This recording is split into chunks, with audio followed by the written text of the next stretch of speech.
यो everyone, कैसे हो तुम सब लेजेंड्स? देखो यार, मैंने अपनी सारी वीडियोस में देखा है कि तुम लोग वीडियो को हाइप और सपोर्ट नहीं करते। काफी बुरा लगता है। ऐसा मत करा करो यार। अगर व्यूज कम आएंगे तो नई वीडियोस बनाने का मोटिवेशन ही नहीं आता। इसीलिए थोड़ा हाइप और सपोर्ट कर दिया करो। जब कंपनी में अचानक टपकी नई फीमेल प्रेसिडेंट का स्वागत हो रहा था, तो मेरे कलीग ने मजे लेते हुए मेरे कान में फुसफुसाया। मैंने सुना है कि नई फीमेल प्रेसिडेंट का फिगर एकदम कतई जहर है। क्या पता उसका नेचर एकदम शांत और संस्कारी हो। मैं बस जवाब देने ही वाला था कि तभी मैंने लिफ्ट से किसी को बाहर आते देखा, जो सबके बीचों बीच घिरी हुई थी। साला ये वही क्यों है? धत तेरे की, मेरी किस्मत इतनी झंड क्यों है? वो अमीर खानदान की बड़ी लड़की आसमान से टपक कर सीधे प्रेसिडेंट बन गई। और किस्मत का खेल देखो, वो 4 साल पहले वाली मेरी एक्स गर्लफ्रेंड निकली। वो सीधे मटकते हुए प्रेसिडेंट के ऑफिस में चली गई। हम तीनों ने एक दूसरे को देखा और लाचार होकर उसके पीछे पीछे चल दिए। शू अनरान की हाइट एकदम कड़क थी और वो दिखने में बेहद क्लासी और रॉयल लग रही थी। लेकिन सिर्फ मैं ही जानता था कि इस औरत का एक ऐसा रूप भी है जो दुनिया में किसी को नहीं पता। मैं शू अनरान हूँ। आज से मैं आप सभी के साथ मिलकर काम करने के लिए फ्यूचर शिनान ग्रुप के जनरल मैनेजर का पद संभाल रही हूँ। मेरी बस एक ही डिमांड है, कोई भी अपनी औकात से बाहर नहीं जाएगा। जी प्रेसिडेंट शू, अपना इंट्रोडक्शन दो। तुम पहले शुरू करो। हेलो प्रेसिडेंट शू, मेरा नाम ये चेन है। मेरी डेली जॉब रिस्पॉन्सिबिलिटी प्रेसिडेंट का पूरा शेड्यूल संभालना है, जिसमें बिजनेस ट्रिप्स भी शामिल है। हेलो प्रेसिडेंट शू, मैं फांग जेंग हूँ। आधे घंटे बाद हम तीनों प्रेसिडेंट के ऑफिस से बाहर आ गए। मैं ऐसा घूम रहा था जैसे मेरी आत्मा ही उड़ गई हो। ये जुनहाव ने मुझे कई बार आवाज दी, तब जाकर मेरी बत्ती जली। ओए चेन, ओए चेन, कब से चिल्ला रहा हूं, क्या ख्याली पुलाव पका रहा है? क्या हो गया है तुझे? कुछ नहीं। तुम लोग अभी क्या कह रहे थे? हम कह रहे थे कि वो एम्प्रेस शू कसम से कयामत है यार। उस फिगर के साथ अगर वो मॉडल नहीं बनी तो टैलेंट वेस्ट है। साला वो चेहरा हर एंगल से बिना किसी कमी के एकदम परफेक्ट है। क्या पता रियल लाइफ में उसका नेचर एकदम अलग और चिपकू टाइप का हो, जैसे कोई सन की चिपकू। चैन, तूने सनकी के बारे में क्या कहा? मैंने ठीक से सुना नहीं। कुछ नहीं। उधर प्रेसिडेंट के ऑफिस के अंदर शू अनरान का फोन बज उठा। उसने फोन उठाया। अनरान, तुम वापस देश आ गई हो? हाँ, तो क्या मेरे आने पर बैन लगा है? अरे ऐसा नहीं है। बस ये पूछ रहा था कि तुम शिनान ग्रुप में क्यों गई। क्या तुम्हें पता है कि ये चेन भी वही है? शिनान, उस कमीने का नाम मेरे सामने मत लो। मैं किसी ऐसे को नहीं जानती। हाँ हाँ, अपनी जिद पर अड़ी रहो। उस नाम को नहीं जानती तो फिर अपने कंधे के पीछे बने लिली के फूल और उस नन्हे मेमने वाले टैटू का क्या राज है? उसका क्या एक्सप्लेनेशन है तुम्हारे पास? मैं तुम्हें क्यों कोई सफाई दूं? अगर कोई काम नहीं है तो निकलो यहां से, मैं काम करने जा रही हूँ। लिली का फूल वही था जो मुझे पसंद था। और वो छोटा मेमना इसलिए था क्योंकि मेरा जोडिएक साइन एरीज है। ऑफिस में मैं डेस्क पर सिर टिकाए सुध बुध खोया बैठा था। शू अनरान, साला 4 साल बाद देख रहा हूं तुझे। पूरे 4 साल हो गए। अब तक तो उसका कोई बॉयफ्रेंड बन चुका होगा ना? क्या पता साला उसकी शादी भी हो गई हो। ओए चैन, क्या सीन है? क्या दिक्कत है? क्या हुआ? अरे कुछ नहीं। कल रात देर तक जाग रहा था, इसलिए थोड़ा थका हुआ हूं। कोई काम था क्या? एचआर डायरेक्टर ने अभी एक नोटिस भेजा है कि फिलहाल कोई ढंग का असिस्टेंट नहीं मिल रहा। इसलिए वो हम तीनों में से किसी एक को टेम्परेरी असिस्टेंट बनाना चाहते हैं। सैलरी भी बढ़ेगी। तो बताओ, हम में से कौन जा रहा है? मैं तो बिल्कुल नहीं जा रहा। तुम लोग देख लो, वैसे भी मुझे पैसों की इतनी कोई किल्लत नहीं है। लेकिन फांग जेंग को पैसों की सख्त जरूरत है। वो और उसकी गर्लफ्रेंड जल्द ही शादी के लिए घर खरीदने का प्लान बना रहे हैं। लेकिन चैन, काबिलियत के मामले में तुम ही हम तीनों में सबसे बेस्ट हो। हमारे पुराने बॉस की नजरों में तुम पहले से ही आधे असिस्टेंट बन चुके थे। वैसे ये प्रेसिडेंट शू थोड़ी खूंखार दिखती है यार। मुझे तो डर लग रहा है। सीढ़ियों से नीचे उतर रही वो औरत अचानक ठिठक गई। क्या मैं खूंखार हूं? क्या ये चेन मुझसे डरता है? अरे ऐसी बात नहीं है। भले ही प्रेसिडेंट शू थोड़ी खड़ूस दिखती है, पर वो बिल्कुल भी खूंखार नहीं है। ऊपर से वो कितनी हॉट है। सोचो, उसका बॉयफ्रेंड उस बेदाग खूबसूरत चेहरे को देखकर खुद पर कैसे कंट्रोल करता होगा। चैन, तू अचानक खांसने क्यों लगा? ठीक तो है ना? काहे का बॉयफ्रेंड? वो तो अब तक किसी की बीवी बन चुकी होगी। वैसे भी 4 साल पहले उस मैडम का एक मंगेतर था। कोई चांस ही नहीं है कि उसकी शादी ना हुई हो। ऊपर से मैंने एक बार उसे उस बंदे को देखकर मुस्कुराते हुए भी देखा था। फांग झेंग ने अचानक दौड़कर मेरा मुंह बंद कर दिया। चैन, जरा ये देखो, एचआर डायरेक्टर ने हमें एक मैसेज भेजा है। पता चला है कि प्रेसिडेंट शू ने भी यूनिवर्सिटी ऑफ कॉमर्स से पढ़ाई की है, लेकिन मैडम फाइनेंस डिपार्टमेंट में थी। उन्हें देखकर लगता है कि वो पक्का कॉलेज क्वीन रही होंगी। तुम भी तो उसी कॉलेज में थे। क्या तुम मैडम को नहीं जानते? तू खुद ही कह रहा है कि वो कॉलेज क्वीन थी, जबकि मेरा थोबड़ा एकदम एवरेज है। मेरे जैसा आम इंसान उस कॉलेज क्वीन के रास्ते में कैसे आ सकता है? मिलना नामुमकिन था। तू बिल्कुल गलत है, फिर भी बकवास किए जा रहा है। चैन, तू किस बेसिस पर कह रहा है कि तेरा ये चेहरा एवरेज है? अभी तो सिर्फ महीने का बीच चल रहा है और हम दोनों को तेरे कितने सारे लव बेंटो बॉक्स चट करने पड़े हैं। तो ये तो अच्छी बात है ना, तुम लोगों के लंच के पैसे बच जाते हैं। हम तेरे इस एहसान तले दबे हैं। अरे छोड़ो भी। कुछ ही पलों बाद सब के सब एक साथ खड़े हो गए। सीढ़ियों के दरवाजे पर खड़ी उस औरत को देखकर अचानक मेरी फट गई और गिल्ट होने लगा। साला, ये यहाँ क्या कर रही है? ये कब से यहाँ खड़ी है? हाँ हाँ, प्रेसिडेंट शू, आप खुद यहाँ नीचे क्यों आ गई? अगर कोई काम था तो आप इंटरनल फोन का इस्तेमाल कर सकती थी। मैं बस यहाँ असिस्टेंट का केबिन देखने आई थी। शू अनरान ने पूरे कमरे का मुआयना किया और उसके चेहरे के कड़े तेवर थोड़े ढीले पड़े। एचआर डिपार्टमेंट ने तुम्हें बता ही दिया होगा, मुझे एक टेम्परेरी असिस्टेंट चाहिए। मैं तुम तीनों का रिज्यूमे और पिछले 2 साल का काम अच्छे से देख चुकी हूँ। ये जुन्हाओ, तुम्हारा काम क्लाइंट्स से निपटने का ज्यादा है तो अपना काम ये चेन को सौंप दो। शेड्यूल सेट करने के अलावा जो काम वो अभी कर रहा है, वो अब तुम संभालोगे। कल से ये चेन टेम्परेरी तौर पर जनरल मैनेजर के असिस्टेंट की कमान संभालेगा। ये जुन्हाव ने हाँ में सिर हिलाया। फांग जेंग को भी कोई दिक्कत नहीं थी। प्रेसिडेंट शू, मैं जनरल मैनेजर के असिस्टेंट की पोस्ट के लिए फिट नहीं हूँ। पहले जुन्हाव जनरल मैनेजर के असिस्टेंट के साथ ज्यादा तालमेल बिठाता था। वो मुझसे ज्यादा सूटेबल है। तुम यहाँ के प्रेसिडेंट हो या मैं हूँ? शू अनरान ने मुझे 2 बार घूर कर देखा, फिर मुड़ी और लिफ्ट के अंदर घुस गई। सन की औरत कहीं की। सिर्फ प्रेसिडेंट होने से कोई 30 मार खा नहीं बन जाता। मुझे नहीं जाना साला। हे भगवान, अब मैं क्या करूं?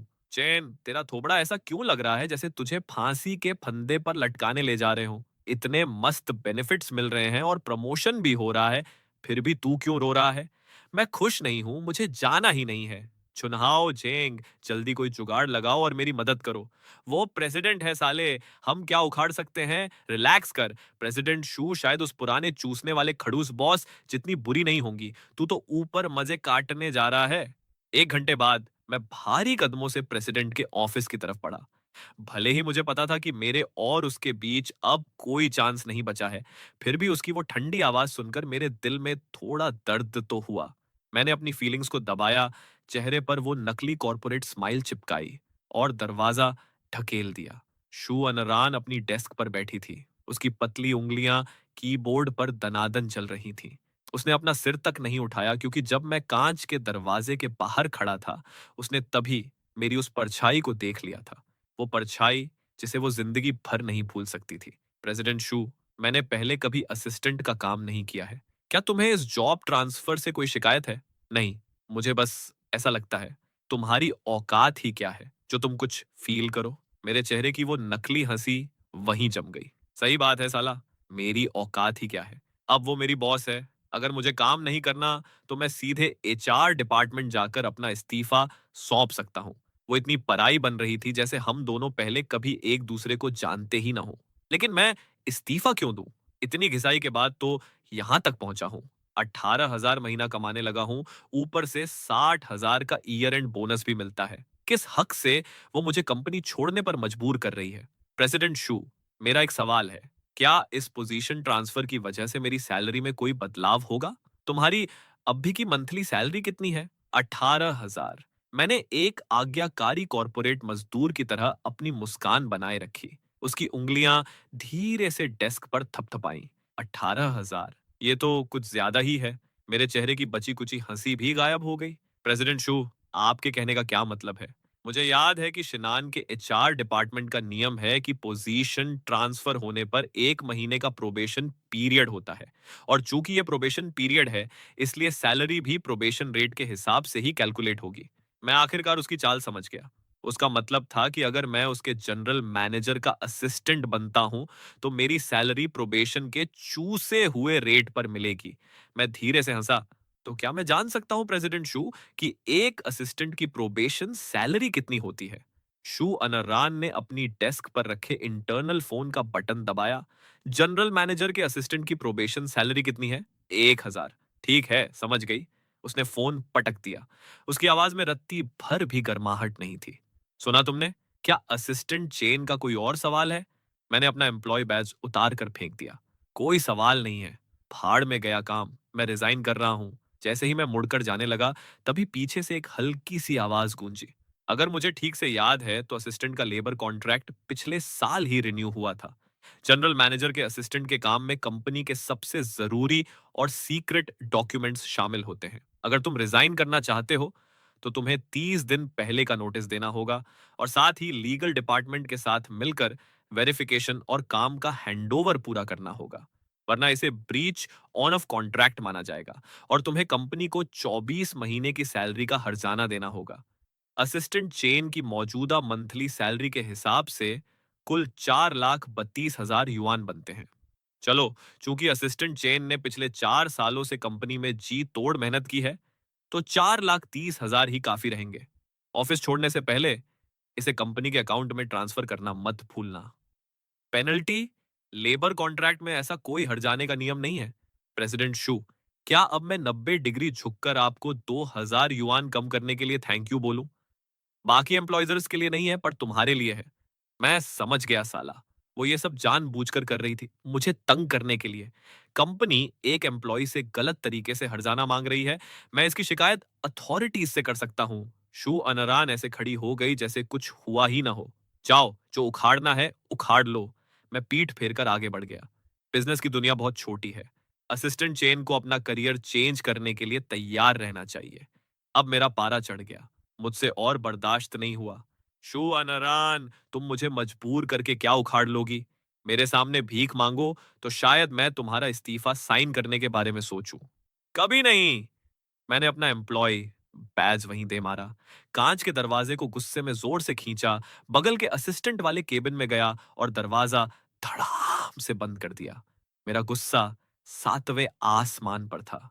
4 साल पहले मैंने तुम्हें अपनी जिंदगी से जाने दिया था। अब और क्या चाहिए तुम्हें? मुझसे और क्या चाहती हो तुम? अपने दिल का सारा गुस्सा निकालने के बाद मैंने अपना कंप्यूटर खोला, इस्तीफे का लेटर टाइप किया और सीधे एचआर डायरेक्टर की ईमेल पर सेंड कर दिया। साला, 1 मिनट भी नहीं हुआ था कि शू अनरान ने उसे रिजेक्ट मार दिया। तभी एचआर डायरेक्टर का फोन आ गया। चैन, क्या तुम सच में इस्तीफा देने की सोच रहे हो? क्या तुम नए सैलरी पैकेज से खुश नहीं हो? चैन, तुमने 4 साल तक कंपनी में काम किया है और तुम्हारी काबिलियत गजब की है। मैं जानता हूं कि जनरल मैनेजर के असिस्टेंट की पोस्ट के लिए 26,000 की सैलरी थोड़ी कम है, लेकिन क्वार्टरली परफॉर्मेंस बोनस और ईयर एंड बोनस कोई छोटा मोटा अमाउंट नहीं है। मेरा तो दिमाग ही घूम गया। डायरेक्टर चैन, आपके कहने का क्या मतलब है? क्या तुमने अभी तक अपना ईमेल चेक नहीं किया? प्रेसिडेंट शू ने अभी अभी तुम्हारे असिस्टेंट डिपार्टमेंट के कई लोगों की सैलरी बढ़ाई है। कुल 8,000 का इंक्रीमेंट हुआ है। मैंने आनन फानन में 5 मिनट पहले आया अनरीड ईमेल खोला। उसमें साफ साफ मेरी सैलरी का एडजस्टमेंट लिखा था, जो इसी महीने से लागू था। साला, तो शू अनरान ने मेरी सैलरी कम नहीं की थी। चैन, ओए चैन। हाँ, मैं सुन रहा हूँ। क्या ये प्रेसिडेंट शू का आइडिया था? हाँ, 2 घंटे पहले जब प्रेसिडेंट शू ने तुम्हें जनरल मैनेजर का असिस्टेंट बनाने की बात की थी, तब उन्होंने ही सैलरी बढ़ाने का मुद्दा उठाया था। चीफ फाइनेंशियल ऑफिसर से डिस्कस करने के बाद ही मैंने तुम लोगों को ये ईमेल भेजा है। मैंने फोन रख दिया, पर मुझे अभी भी लग रहा था कि मैं कोई सपना देख रहा हूँ। 2 घंटे पहले तो वो असिस्टेंट के केबिन में नीचे आई भी नहीं थी, तो फिर उसने अभी थोड़ी देर पहले मेरा इतना गंदा पोपट क्यों बनाया? नियम के मुताबिक जनरल मैनेजर के असिस्टेंट के आने जाने का टाइम बॉस के हिसाब से तय होता है। जब बॉस जाएगी, तभी हम जैसे कॉरपोरेट के बंधुआ मजदूरों को घर जाने की परमिशन मिलती है। सबसे ऊपर पिंड वीचैट ग्रुप अचानक से बजने लगा। ओह तेरी की! ओह भाई, प्रेसिडेंट शू तो सच में अप्सरा है यार। चलो शुक्र है, अब ओवर टाइम नहीं करना पड़ेगा। उस पुराने चूसने वाले खड़ूस बॉस के मुकाबले प्रेसिडेंट शू सच में मसीहा हैं। चैन, तू अभी तक ग्रुप में क्यों नहीं आया? क्या असिस्टेंट लोग इतने बिजी होते हैं? मैंने वीचैट लिस्ट पर नजर डाली और वहां एक नया वर्क ग्रुप बना हुआ था जिसमें सिर्फ हम तीनों और शू अनरान थे। कुछ मिनट पहले उसने एक मैसेज भेजा था। उसमें लिखा था कि जब तक कोई इमरजेंसी न हो किसी को भी ओवर टाइम करने की कोई जरूरत नहीं है। ये जुनहाओ और फांग जेंग दोनों ने ग्रुप में रिप्लाई कर दिया था। बस एक मैं ही बचा था। मैं बिजी नहीं था, बस मैंने पहले फोन चेक नहीं किया था। वैसे भी मैं ग्रुप में उसके मैसेज का जवाब नहीं देना चाहता था क्योंकि अभी कुछ देर पहले ही मैंने इस्तीफे का नाटक किया था। मुझे पूरा यकीन था कि उसे मेरे एचआर को ईमेल भेजने वाली बात पता चल चुकी होगी। खैर, जो भी हो, मैं अपनी जिंदगी एक तिहाड़ी कॉर्पोरेट मजदूर की तरह काट लूंगा और वो अपनी बॉसगिरी चलाती रहे। अपने बिखरे विचारों को समेटकर मैं सीढ़ियों से नीचे असिस्टेंट्स के लाउंज की तरफ बढ़ गया। जैसे ही शू अनरान ने मेरी परछाई को गुजरते देखा, वो तुरंत खड़ी हो गई और अपना फोन और कार की चाबियां उठा ली। जब लिफ्ट का दरवाजा खुला तो हम तीनों ने अंदर शू अनरान को देखा एंड एक पल के लिए हमें समझ नहीं आया कि अंदर घुसें या नहीं। क्या तुम लोगों को लिफ्ट से नहीं जाना? ये जुनहाव ने फुर्ती दिखाई और दोनों हाथों से एक एक बंदे को खींचकर लिफ्ट के अंदर घुसा दिया। हाँ हाँ, बिल्कुल जाना है। फांग झेंग ने नोटिस किया कि मेरा मूड थोड़ा उखड़ा हुआ था। चेन, क्या सीन है तेरा, इतना उतरा हुआ क्यों है? हमारे बगल में खड़ी उस औरत की आंखों में भी थोड़ी चिंता की झलक दिखी। मैंने सिर हिलाया। कुछ नहीं यार, बस कल रात ठीक से सो नहीं पाया था। मेरी फिक्र मत करो। लिफ्ट से बाहर निकलने के बाद ये जुनहाव ने मजे लेते हुए मेरी कोहनी मारी। असिस्टेंट चेन, आखिर तेरी सालाना सैलरी और बोनस मिलाकर कम से कम 3-4 लाख युआन तो बनते ही होंगे। फिर भी तूने इस खटारा वूलिंग कार को बेचकर कोई नई गाड़ी लेने की क्यों नहीं सोची? ये जुनहाव ने अपने हाथ में कार की चाबियां छनकाई। अभी नई गाड़ी खरीदने पर हजारों युआन की गवर्नमेंट सब्सिडी मिल रही है। ऊपर से कंपनी भी 20% का एक्सपेंस कवर कर रही है। बहुत पैसे बचेंगे। बदल डाल साले को। मैंने मुस्कुराते हुए अपनी जेब से कार की चाबियां निकाली। गाड़ी अभी भी टकाटक चल रही है तो बदलने का क्या फायदा? मेरे पैसे किसी और काम के लिए बचे हैं। बड़ी मुश्किल से आज जल्दी छुट्टी मिली है। कुछ खाने चलें क्या? कोरियन बारबेक्यू, हॉट पॉट या जापानीज फूड? मैं नहीं आ पाऊंगा। हाल ही में मैं एक नए रेंटेड हाउस में शिफ्ट हुआ हूँ। अभी वहां पूरी तरह सेट नहीं हो पाया हूँ। मुझे जल्दी घर निकलना होगा। घर पर एक कुत्ता है। इस डर से मैंने इसका जिक्र नहीं किया कि कहीं कोई सुन न ले। किसी और दिन जब मैं घर ठीक से सेट कर लूंगा तो तुम लोग मेरे घर हॉट पॉट खाने आना। शू अनरान बस चुपचाप हमारे पीछे खड़ी रही। हम सबको अपनी अपनी गाड़ियों में बैठते देख उसके ड्राइवर ने सफेद रंग की रोल्स रॉयस फैंटम को लाकर उसके सामने रोक दिया। उसने अपना फोन निकाला और कॉल करके ऑन ऑर्डर दिया कि ये चेन का नया रेंटेड हाउस कहाँ है, इसका पता लगाओ।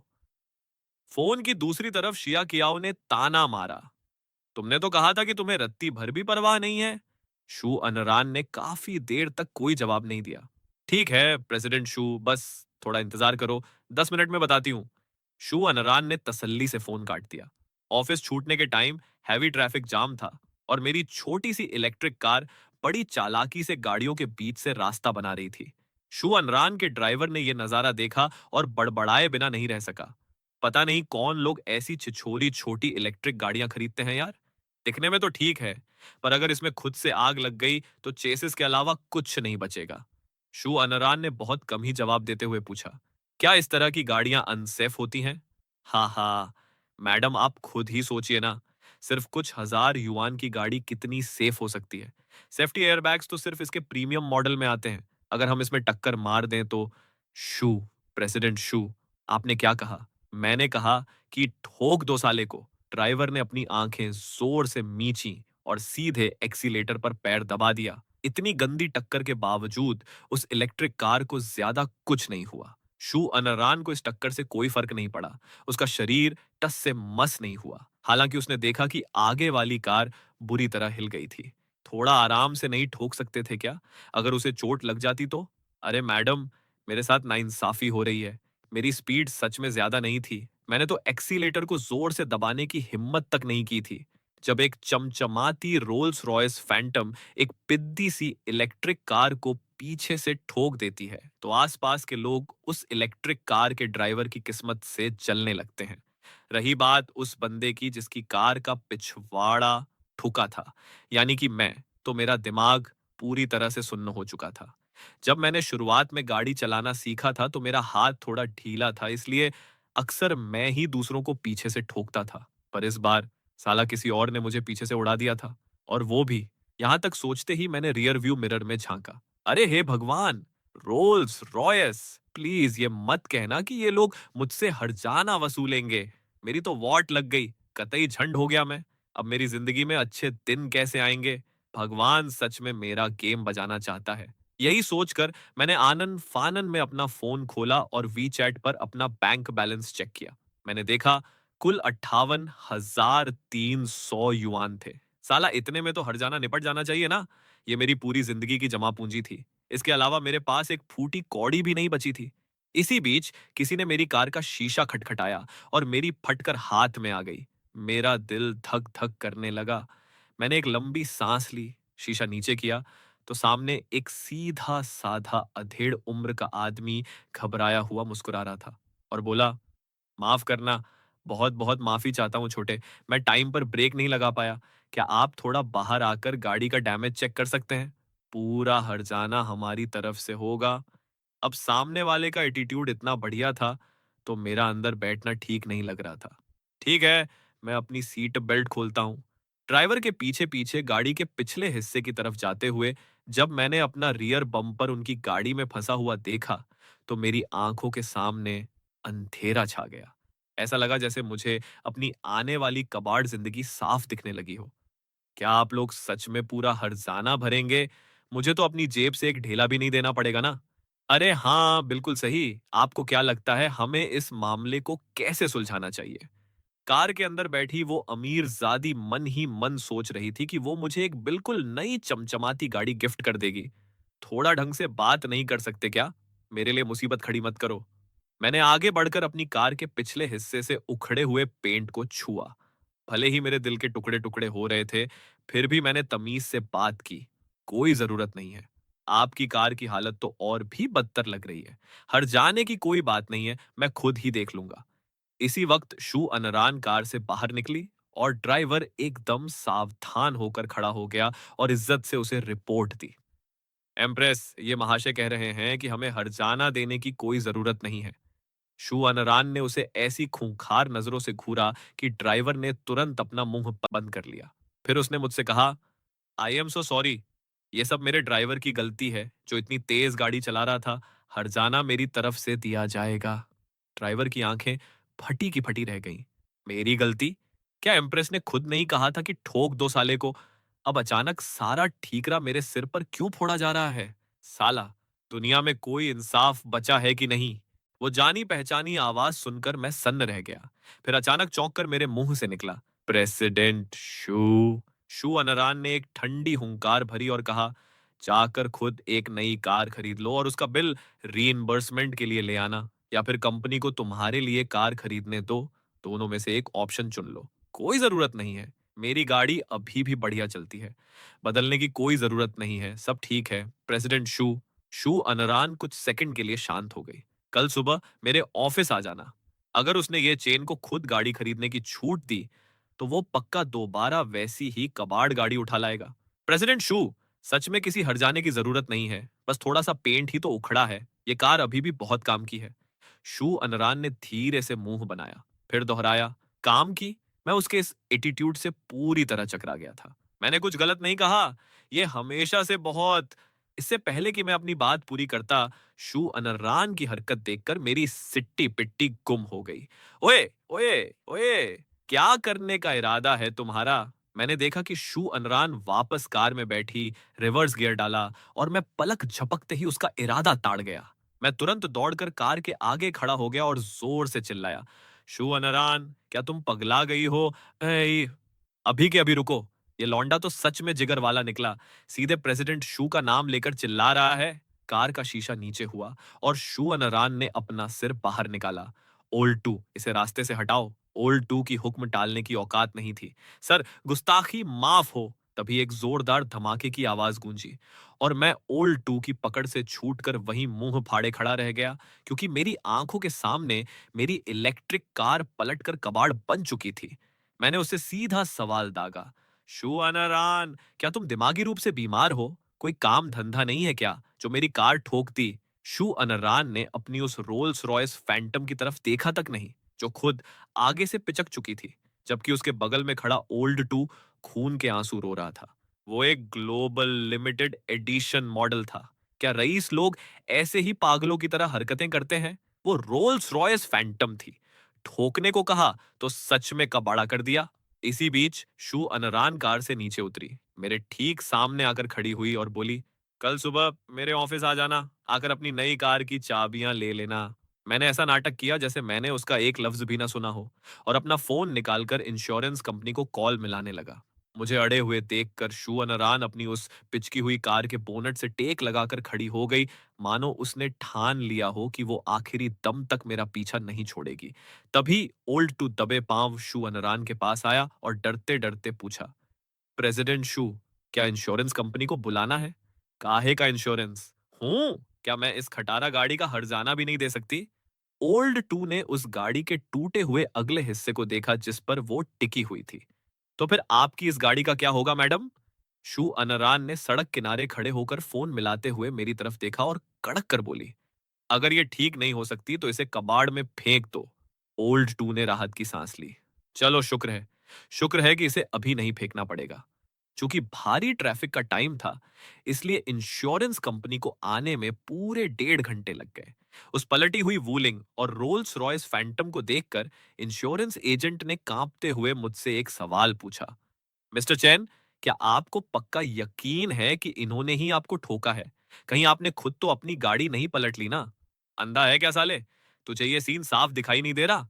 बकवास बंद कर, अभी के अभी गाड़ी का डैमेज एस्टिमेट कर, सीधे इसी से पैसे वसूल। मेरा गुस्सा सातवें आसमान पर था और भड़ास निकालने की कोई जगह नहीं थी। शू अनरान सच में एक भटकती आत्मा है। साला, जब भी तू आस पास होती है, कुछ ना कुछ बकवास ही होता है। हादसे का मामला सुलझाने के बाद मुझे अचानक याद आया कि लाइटनिंग अभी भी घर पर अकेला है। प्लीज इस गाड़ी के मामले को संभाल लेना। अगर बाद में कोई दिक्कत हो तो मुझसे कांटेक्ट करना। स्टाफ को हिदायत देने के बाद मैं अपनी कार से कीमती सामान और बैंक कार्ड निकालने वापस गया और फिर पेडेस्ट्रियन ओवरपास पर चढ़ गया। शू अनरान ने मुझे आम नौकरी पेशा लोगों की भीड़ में धक्के खाते हुए जाते देखा। एक ठंडी सांस भरी और मेरे पीछे पीछे चल दी। उसे अपने पीछे आते देखकर मैं चिल्लाया, मेरा पीछा मत करो। क्यों? क्या इस सड़क पर तुम्हारी जागीर लिखी है जो मुझे चलने से रोक रहे हो? उसकी ये बात सुनकर मैंने उसे पूरी तरह इग्नोर मार दिया और ढीठों की तरह आगे बढ़ता रहा। शुक्र है कि पुल से नीचे उतरते ही मेरे नए रेंटेड हाउस तक पहुंचने के लिए बस 2 रेड लाइट्स ही पार करनी थी, जो ज्यादा दूर नहीं था, वरना मैं तो थकान से ही मर जाता। मैंने जो अपार्टमेंट किराए पर लिया था, वो एक छोटा सा स्टूडियो अपार्टमेंट था। एक बेडरूम और एक लिविंग रूम, जो किस्मत से एक कपल खाली कर रहा था, तो मुझे एकदम सस्ते में लॉटरी लग गई थी। लॉबी में घुसने से पहले मैंने अनजाने में पीछे मुड़कर देखा। वो अब कहीं दिखाई नहीं दे रही थी। मैंने चैन की सांस ली, पर मुझे भनक तक नहीं थी कि जैसे ही मैं मुड़ा, वो औरत जो एक छुपे हुए कोने में खड़ी थी, तुरंत बाहर आ गई। शू अनरान नीचे खड़ी होकर टाइम देख रही थी, और जैसे ही उसने देखा कि किस फ्लोर की लाइट जली, वो तुरंत ताड़ गई। तो ये 8वां फ्लोर है। ये चेन, मुझसे बचकर भागने की भूल बिल्कुल मत करना। जैसे ही मैंने दरवाजे का पासकोड खोला, मुझे एक रोने जैसी उदास आवाज सुनाई दी, तो मैंने तुरंत उसे गोद में उठा लिया। लाइटनिंग, तेरे पापा वापस आ गए। ये सब तेरी मम्मी। अरे मेरा मतलब है, उस एम्प्रेस की वजह से पापा को आने में इतनी देर हो गई। लाइटनिंग एक कॉर्गी डॉग था। मैंने उसे तब पाला था जब मैं और शू अनरान रिलेशनशिप में थे। जब हमारा ब्रेकअप हुआ तो शू अनरान की नजर बचाकर मैं उसे चुपके से अपने घर उठा लाया था। नहाने के बाद मेरा इरादा लाइटनिंग को नीचे टहलाने और साथ ही अपने लिए डिनर खरीदने का था। शायद काफी देर से घर में बंद रहने की वजह से लाइटनिंग जैसे ही नीचे गया, वो पागलों की तरह यहां वहां दौड़ने लगा। लाइटनिंग, थोड़ा धीरे भाग साले। मैं तो थक गया तुझसे। इस छोटे से शैतान में इतनी ताकत कहां से आई? आखिर मैं तुझे टहला रहा हूं या तू मुझे टहला रहा है? जब हम सोसाइटी गेट पर पहुंचे तो शू अनरान इत्तेफाक से अपने ड्राइवर की कार में बैठ रही थी, और रियर व्यू मिरर से उस जानी पहचानी परछाई को देखकर उसने कार रोकने का हुक्म दिया। कार रुक गई और मेरा उस कुत्ते को खींचते हुए धीरे धीरे जॉगिंग करने का नजारा शू अनरान की आंखों के सामने आ गया, जिससे वो गुस्से और हंसी के मारे पागल हो उठी। अमानुट, तो जनाब ने सिर्फ मेरा दिल ही नहीं चुराया था, बल्कि मेरा कुत्ता भी उड़ा ले गए। ब्रेकअप वाले दिन वो एक बार में टल्ली होकर धुत पड़ी थी। जब वो घर लौटी तो उसने देखा कि सामने का दरवाजा थोड़ा खुला था और कुत्ता गायब था। उसे लगा कि कुत्ता खुद ही बाहर भाग गया होगा। उसने उसे ढूंढने के लिए भारी इनाम भी रखा, पर कुछ हाथ नहीं लगा। किसे पता था कि यहाँ एक शातिर डॉग थीफ बैठा है। अरे मेरे दादा, मेरे छोटे सरकार, प्लीज अब तो रुक जाओ यार, मेरी सांस फूल गई है। जैसे ही मुझे थोड़ी भूख लगी और मेरा मन सड़क पार जाकर वॉन्टॉन्स खरीदने का हुआ, मैंने उस छोटे से कुत्ते को कसकर अपने पास पकड़ा।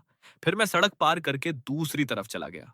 शू अनरान ने उस आदमी और कुत्ते को दुकान में घुसते देखा और फिर ड्राइवर को गाड़ी आगे बढ़ाने को कहा।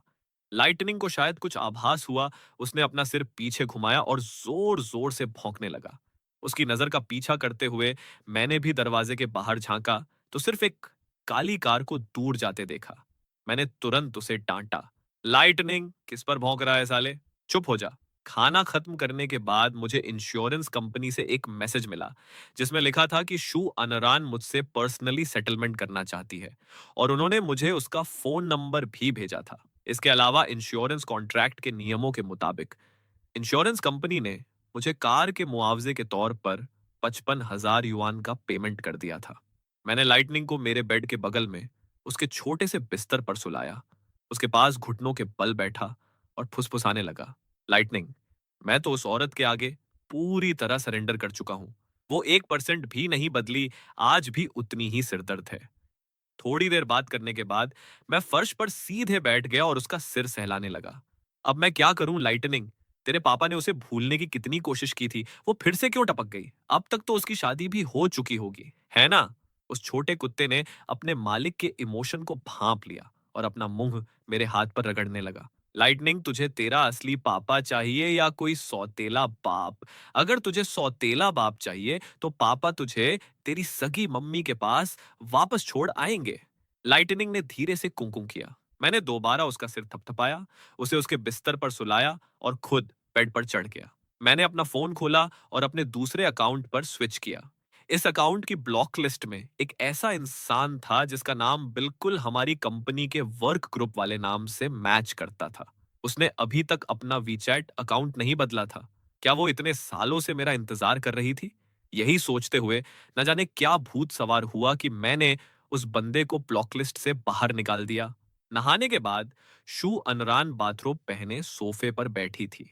एक हाथ में उसका फोन था और दूसरे हाथ में रेड वाइन ग्लास।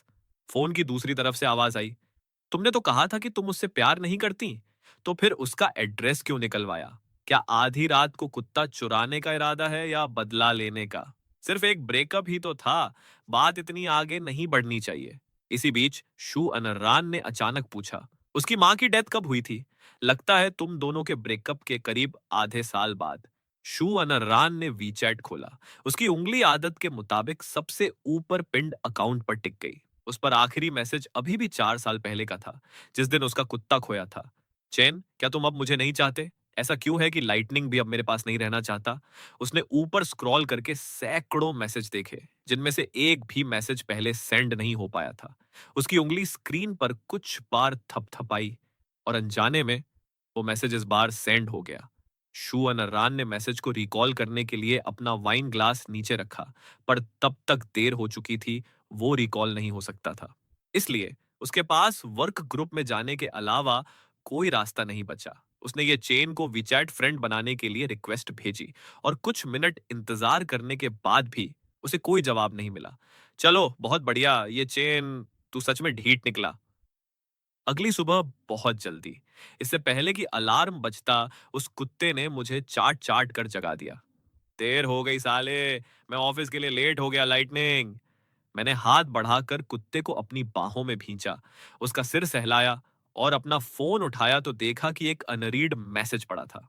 मैं बस उसे खोलने ही वाला था कि तभी हाथ से फोन फिसल गया और फोन सीधे कुत्ते के खोपड़े पर जा गिरा। लाइटनिंग दर्द के मारे जोर से कू कू करने लगा। मैंने तुरंत उसे गले लगाया और किस किया, फिर दोबारा फोन उठाकर चेक किया।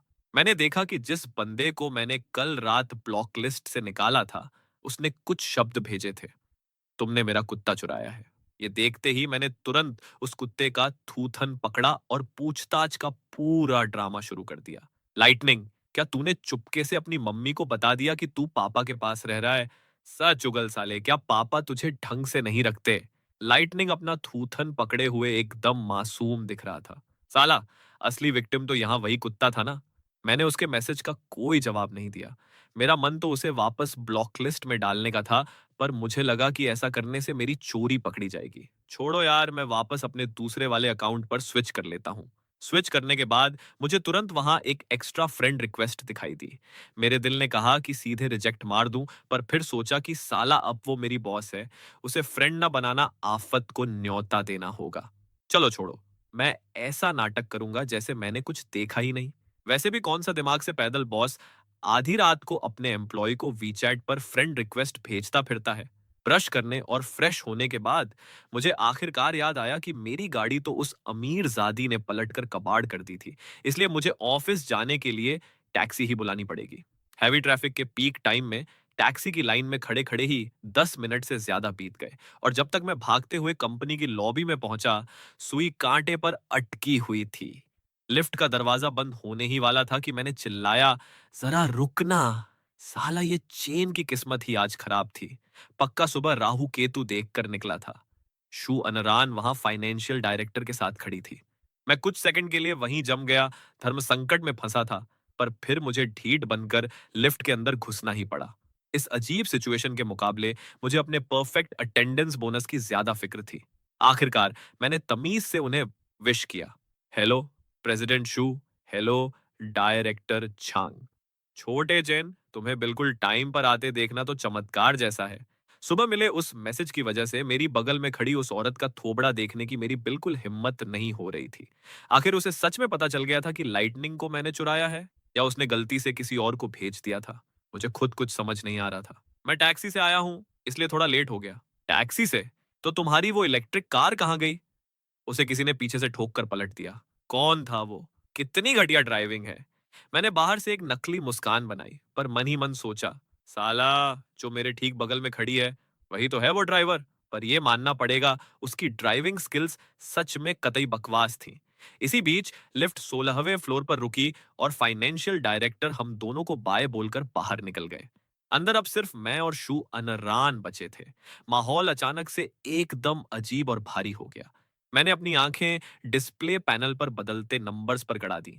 जैसे ही 30वां फ्लोर आया और दरवाजा खुला, मैं तुरंत वहां से रफ्फू चक्कर हो गया और इमरजेंसी सीढ़ियों की तरफ भागा। सेक्रेटरी केबिन में दो लोग मीटिंग कर रहे थे, और इससे पहले कि वो मुझसे हेलो हाय करते, उन्हें अपने बगल से एक तेज आंधी गुजरने का एहसास हुआ।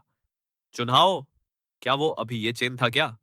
इसी पल ये जुन्हाओ जैसे ही जवाब देने वाला था, उसने प्रेसिडेंट शू को आते देखा, तो उसने अपना कॉफी कप तुरंत नीचे रखा और झटके से खड़ा हो गया।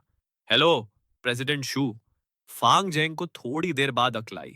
जब तक वो गुड मॉर्निंग बोलने का मुंह खोलता, शू अनरान अपनी प्राइवेट लिफ्ट के अंदर जा चुकी थी। इसके बाद फांग जेंग ने हैरानी से पूछना जारी रखा, तो ये चेन के इतनी तेज भागने का राज ये था कि वो प्रेसिडेंट शू के साथ एक ही लिफ्ट में था। पर वो लेट क्यों हुआ? आमतौर पर तो वो सबसे पहले ऑफिस आता है। मैं एक सेकंड पहले ही अपने केबिन में घुसा था। उसकी लिफ्ट रुकने से पहले शू अनरान को मेरी परछाई की एक झलक दिख गई थी। जनरल मैनेजर के असिस्टेंट के केबिन का कांच का दरवाजा थोड़ा हिला, और उसके होठों पर एक हल्की सी मुस्कान तैर गई। डरपोक कहीं का, उसने मन ही मन सोचा। ये चेन, इतने सालों बाद मिलने पर भी तेरा जिगर इतना छोटा क्यों हो गया है? सिर्फ एक लिफ्ट में साथ आने से तेरी इतनी फट गई? क्या मैं सच में इतनी खूंखार दिखती हूँ? इसी बीच मैंने जल्दी से अपना लैपटॉप उठाया, बगल के ऑफिस के दरवाजे की तरफ बढ़ा और हिचकिचाते हुए नॉक करने के लिए हाथ बढ़ाया ही था कि उसने दरवाजा खोल दिया। साला, वो सीधे शू अनरान के चेहरे पर बजने वाला था। उसने मुझे मजे लेने वाली नजरों से देखा। प्रेसिडेंट शू, मीटिंग का टाइम हो गया है। क्या बात है? क्या असिस्टेंट चेन को मुझसे कोई पुरानी दुश्मनी निकालनी है? मैंने उसके मजे लेने वाले टोन को इग्नोर किया और बस अपना हाथ आगे बढ़ा दिया। शू अनरान ने मेरे इस जेस्चर को देखा और धीरे से हंसी। ये किस लिए है? पैसे चाहिए या नई गाड़ी मांग रहे हो? मैंने उसे एक तीखी नजर से घूरा और सीधे आगे बढ़ गया। वो मेरी जाती हुई पीठ को देखती रही और खुद से बोली, ये चैन, तेरे जैसा एक्स बॉयफ्रेंड तो किसी काम का नहीं है। एक परफेक्ट एक्स बॉयफ्रेंड को तो ऐसा होना चाहिए जैसे वो मर चुका हो, फिर भी तू बार बार सामने आ जाता है। क्या सीन है तेरा? मेरा इम्तिहान लेने आया है? मीटिंग रूम के अंदर जनरल मैनेजर के असिस्टेंट की हैसियत से मीटिंग होस्ट करने की जिम्मेदारी मेरी थी। भले ही मेरा यह मानने का बिल्कुल मन नहीं था, पर जब शू अनरान सीरियस होकर काम करती थी तो साला उसका चार्म एकदम किलर होता था। जब तक मेरी बत्ती जली और मैं होश में आया, मीटिंग रूम के सभी लोग एक एक करके बाहर जा चुके थे। ये जुनहाओ और फांग झेंग भी अपना लैपटॉप और डॉक्यूमेंट्स समेट रहे थे और मुझे भगवान तेरी आत्मा को शांति दे वाला लुक दे रहे थे। जैसे ही मैंने अपना लैपटॉप बंद किया और खड़े होने की कोशिश की, किसी ने मेरे कंधे पर हाथ थपथपाया। मीटिंग पूरे 2 घंटे चली, पर असिस्टेंट चेन ने 1.5 घंटे सिर्फ मुझे ताड़ने में बिता दिए। क्या बात है? मेरे लिए दिल में कोई खोट पाल रखा है क्या? चोरी पकड़े जाने पर मेरी फट गई। मैंने उसकी नजरों से बचने की कोशिश की, पर उसके तानों के डर से मैंने पलटवार किया। फालतू की अफवाहें उड़ाना बंद करो। आपको कैसे पता कि मैं आपको ही देख रहा था? कहीं ऐसा तो नहीं कि खुद प्रेसिडेंट शू के दिल में मुझे लेकर कोई खिचड़ी पक रही हो? शू अनरान जोर से हंसी। फिर उसने टॉपिक बदल दिया। असिस्टेंट चेन, क्या तुम्हें कल रात मेरा भेजा हुआ मैसेज मिला? नहीं। शू अनरान ने हैरान होने का नाटक किया। इतनी जल्दी जवाब दे दिया? क्या बात है? क्या असिस्टेंट चेन को गिल्ट फील हो रहा है? तो बताओ, तुमने जो मेरा कुत्ता चुराया था उसका हिसाब किताब कैसे चुकता करे? अपना सीक्रेट खुलते ही मेरी सिट्टी पिट्टी गुम हो गई, पर मैं अनजान बनने का नाटक करने लगा। प्रेसिडेंट शू, बात करने के लिए सबूत चाहिए होते हैं। हम दोनों के बीच ऐसा कोई खास या पुराना रिश्ता नहीं है। आप किस बेसिस पर कह रही हैं कि जिस दिन वो गायब हुआ उसे मैंने ही चुराया था? ये देखकर कि मैं मरते दम तक सच स्वीकार नहीं करूंगा, शू अनरान के चेहरे की मुस्कान और गहरी हो गई। वो लगातार मेरे करीब आने लगी। उसने एक कदम आगे बढ़ाया। मैंने एक कदम पीछे लिया। देखते ही देखते उसने मुझे मीटिंग रूम के कोने में दबा दिया। मैं इतना पीछे हट चुका था कि अब और पीछे जाने की जगह नहीं बची थी। आखिर चाहती क्या हो तुम? ये सच है कि मेरा कुत्ता खो गया था, पर मुझे याद नहीं आता कि मैंने साफ-साफ तुम्हारा नाम लिया था कि तुमने उसे चुराया है। लिया था क्या? और रही बात कोई खास रिश्ता नहीं है कि, तो मुझे सबसे ज्यादा क्या पसंद है, ये बात तो असिस्टेंट चेन से बेहतर कोई नहीं जान सकता। क्या इसे तुम कहोगे कि हमारा कोई रिश्ता नहीं है? प्रेसिडेंट शू को सबसे ज्यादा क्या पसंद है, ये बात शायद आपके पतिदेव ज्यादा अच्छे से जानते होंगे। मुझे तो बस ये पता है कि मेरी होने वाली गर्लफ्रेंड को क्या पसंद है। अगर कोई और बकवास ना हो तो प्लीज रास्ते से हटिए। मुझे अभी बहुत काम है। ये चैन, एक बार फिर से बोलना कि तुम्हें किसके नखरों और पसंद के बारे में अच्छे से पता है। प्रेसिडेंट शू, मैं तो अभी जवान हूं, पर क्या बुढ़ापे की वजह से आपके कान बजने लगे हैं? मैं जियांग सिटी हॉस्पिटल के येनिटी डिपार्टमेंट के हेड को अच्छे से जानता हूं। मैं आपके लिए एक स्पेशल अपॉइंटमेंट बुक करवा सकता हूं। दफा हो जाओ यहां से। मौका मिलते ही मैं दुम दबाकर वहां से 9-2-11 हो गया।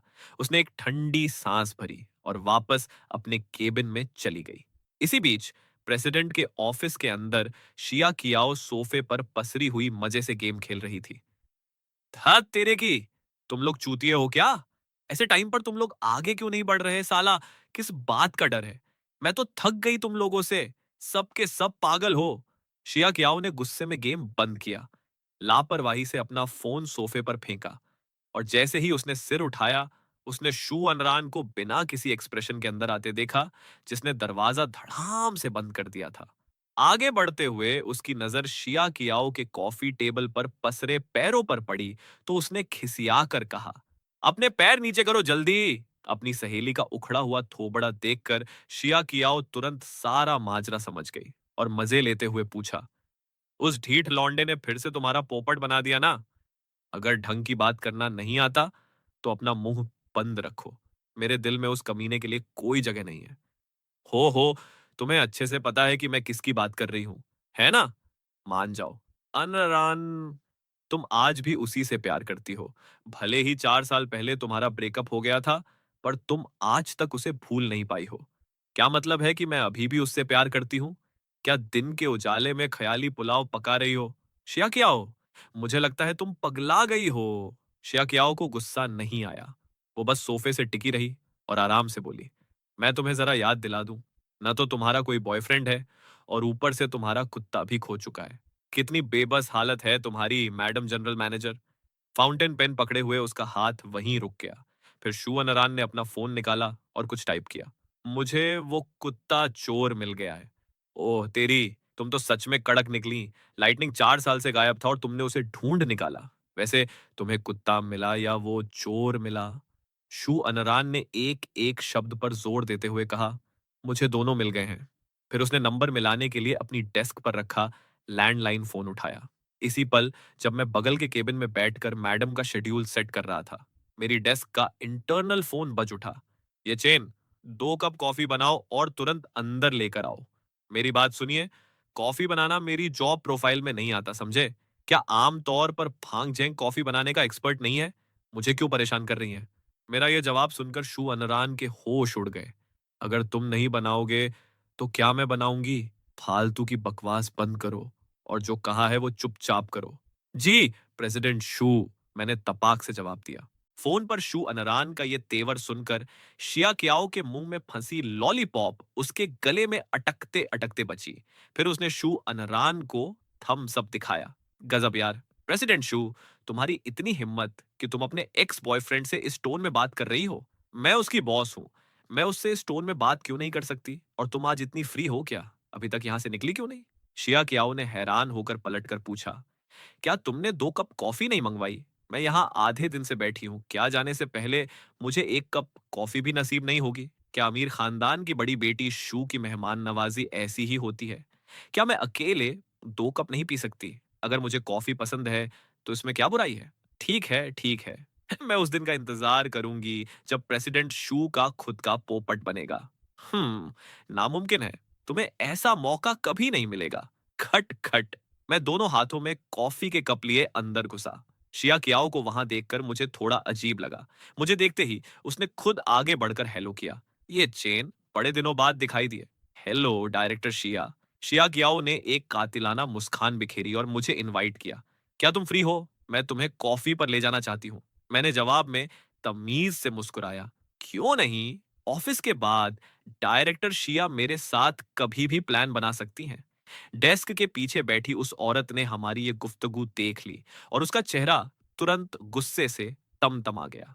असिस्टेंट चेन, क्या मुझे तुम्हें याद दिलाना पड़ेगा कि अभी ऑफिस के काम का टाइम चल रहा है? शू अनरान की वो बर्फीली आवाज गूंज उठी, जिसमें साफ साफ जलन झलक रही थी।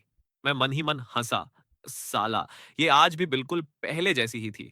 मेरा किसी दूसरी लड़की से बात करना इसे बर्दाश्त नहीं होता था।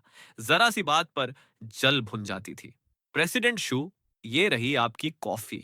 जैसे ही मैं जाने के लिए मुड़ा, उस औरत ने कड़े लहजे में कहा, क्या मैंने तुम्हें जाने की परमिशन दी? ये सीन देखकर शिया क्याओ मुस्कुराई और बोली, मैं जा रही हूं भाई, मैं तो जा रही हूं। तुम दोनों के बीच अब और कबाब में हड्डी नहीं बनूंगी।